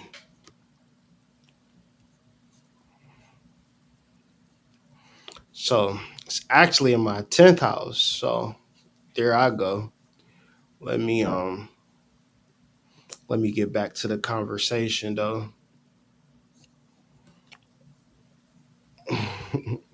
The 11th house, Cancer in the 11th house, Aquarius rules the 11th house. The ruler of the 11th house is going to be Saturn again, as well as Uranus. So, this is in reference to the community, the collective, the network, like your network, and also like how you plan on accomplishing anything worth accomplishing. So, you ever heard the term doing things outside of my own personal needs, doing something bigger than myself? So if Cancer is in your 11th house, then you have the capacity to do something outside of yourself that is bigger than yourself. So if you are not in this energy, each sign, each astrological concept is therapy. So you might not even see it. Cancer might be in your 11th house and you be like, well, I'm a loner. I don't even have friends. Or I have friends, but we ain't doing nothing. We just, shoot pool and go to the club on Fridays. Well, you begin to look at your friends. You begin to look at your social circles and say, what can we do together? Can we open a restaurant together? Can we do a pop up? Can we do a vending event? Can we like do something in the summertime? Can we put together a block party? Can we do something for our community? Can we get into politics? Can we get a coalition together? What are we interested in as friends? What are we interested in as a social group? And how can we take this thing to the next level? Right? Because once again, you can also have these conversations with people and they be like, man, I just want to go eat and go to the club. And if you can meditate and raise kundalini and know like you want to do better for your life, and the people around you, they just want to smoke weed and chill and not do anything, then this is your point in time to really cut ties with these people, because you are dealing with this full moon energy and you're like, I'm ready to make a change. I'm ready to make a shift and I'm ready to look forward and see what my life can truly be like. So you're going to move forward understanding that you're either going to be working with people that you can collaborate with, you can do good things with, or you're going to be dealing with people and they're going to be draining you of your resources and your energy. And if Cancer is in your 11th house, you got to really reflect on the people that you associate with, and then understand the person that you are within the group. Are you a resource to the group, Or are you a drainer to the group and that's why don't nobody call you around because you don't have nothing to offer, right? So if Cancer is in your 11th house, understand it and work with it. Finally, we have Cancer in our 12th house. If you have full moon in your 12th house, in your Pisces house, Pisces rules spirituality, the subconscious mind, um, the things that you want to do for humanity, your larger goals, your hidden like the things that are like underneath the surface. So, at an emotional level, Pisces house, Cancer in a Pisces house is double emotion. So, once again, you could be the type of person that deals with neuroticism, deep psychosis, a lot of mental health issues, or you can be one of these type of people that everything happens for you super easy. Luck is just like by your side. Like everything happens the way that you want it to happen because you're not under your emotions, you're on top of your emotions. So it's the difference between drowning and surfing. So you have to learn how to surf. You have to understand emotional depth and how to deal with emotional things. Like looking at things from an emotional scale, up and down at all times. Like you can't be the type of person to say, I feel blank. Because when you say, I feel blank, you're not giving your space, you're not giving your space any type of wiggle room. So it's like you a surfer, you can't never surf with the surfing board underneath the water. So at a certain point, your goal is to always rise to the top. Because we are also understanding at this 12th house, you know how I say you're a spiritual being having a human experience. Well, Cancer in the 12th house exemplifies this perspective. When you are a spiritual being, you're not caught up into the mundane matters of life. At an emotional level, you're tuned into different emotional frequencies, such as spiritual war, ancestral healing, things of that nature. Who are you at a past life? These are the questions that really drive you. So, you probably got a past life regression reading. You're trying to figure out who you are. And that's what you should do. You need to figure out who you are. You don't need to be caught up in this mundane understanding at all because there are more things that are happening than what's happening on this level. So if you're really wanting to do this shit and you're really wanting to level up, doing a full moon candle ritual, altar work set in reference to yin and yang, in reference to the divine feminine, calling on that energy, submitting to the emotions that are coming to the surface, and letting them come to the surface is good. The problem with people is that they don't allow their emotions to come to the surface, and if they do, they submit them really quick again because they don't like that feeling. But what I tell people all the time, if you have been sitting on dark emotions, the only way that they can come out is if they come up and out of you. So part of the release process is recognizing and then letting it go. Once you recognize it and letting it go, you let it go. You have like moved forward. You've embraced everything that is. And once you embrace everything that is, you'll be able to like fully activate Kundalini in a sense that most people don't get to activate it because of who you are. You are an ascended master. You are a bodhisattva when you are in this Cancer and 12th house energy. So allow this full moon to be your point where you begin to look in the mirror and like, okay, there's a lot of stuff going on in the mundane world, and I'm not going to ignore it. I'm not going to quit my job. I'm not going to run away. But what I am going to do is set up time for my altar work. So this means waking up early or staying up later to do your spiritual work. Cancer in the 12th house, like you have it, but and like I said, your bag is very wide and deep.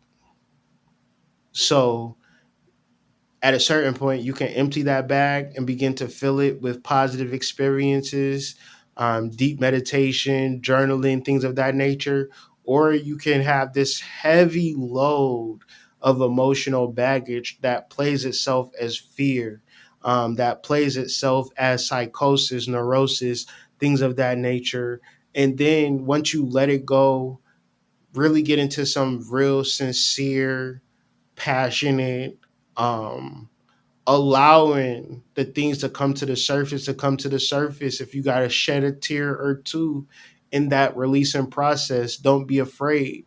Let it all go, because what you'll be left with is your spiritual beingness. Okay.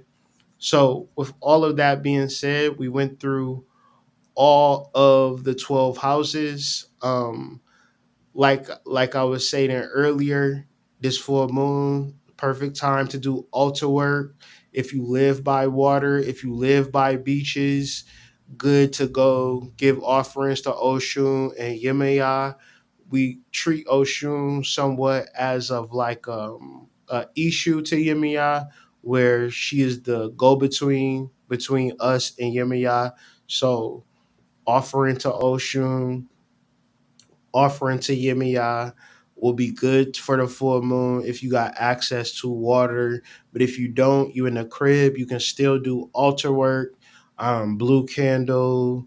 If you have any Yemiya figurine or statue, Yemiya painting, Yemiya vive, and begin to do meditation and altar work and offerings. Of course, we talk about Cancer energy, so a meal is always appropriate. An ancestor plate is always appropriate. Some reflection points to mark your growth. Uh, what have you learned since the new moon? How have you grown since the new moon? Reflect to your journaling to that time during the new moon, and then mark how you feel during this time. And then, if there are any stagnant negative emotions, it's time to do the alchemy, because once again, we can use this time. There'll be a lot of people that this time they said, man, I was just angry. I was just upset. I was just all of these emotions and it just held me back. Or this time is like, man, I got off my ass hood.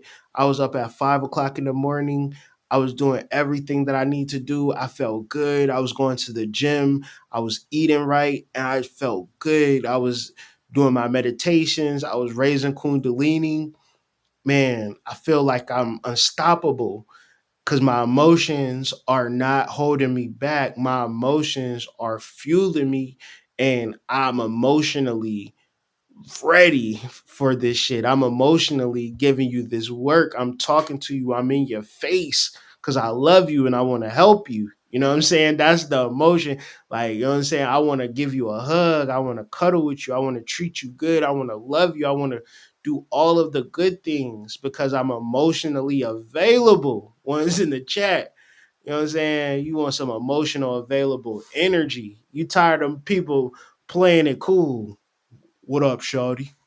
What's your name? You know what I'm saying? Like that shit lame. Especially if you're a guy, you chilling with a girl. She like, hey, how you? Oh, I'm all right. You know what I'm saying? All lame ass energy. It's this one girl. Like we've been low key talking to her. I just be wanting to tell her it's something in my soul. It's just weird. I'd be just wanting to tell her like, girl, I just love you so much. Like I don't even know where it's coming from. I mean, I say I don't know where it's coming from, but I'm pretty sure it's coming from a past life. But I'm telling you that I promise y'all, when I see her, I'm gonna tell her like, "Girl, I love your ass." I don't I like.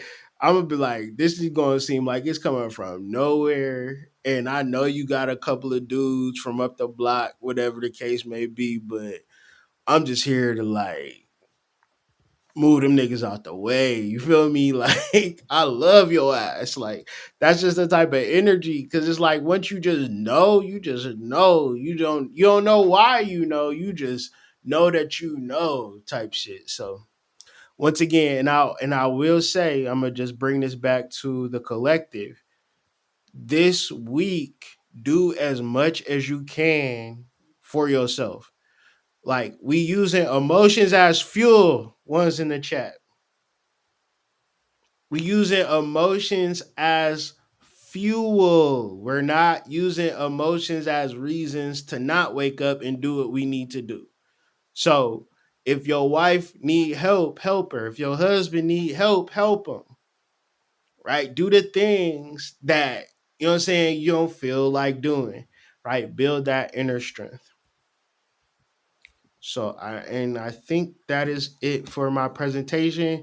Man, if y'all like this video, be sure to like this video. If this video helped you at all, man, put a one in the chat, man. This is the Hood Mystic, man. This is the shift report where shift happens. So my goal is always to present the world with a shift. Like I said earlier, man, we've been talking about this Kundalini energy, and it's almost like I had it planned and set up, but I didn't. Like I said, I just been moving in alignment and faith and truth and trust. And so I'm bringing forth the Chakra Nova Intensive 777. This is 7 weeks of meditations,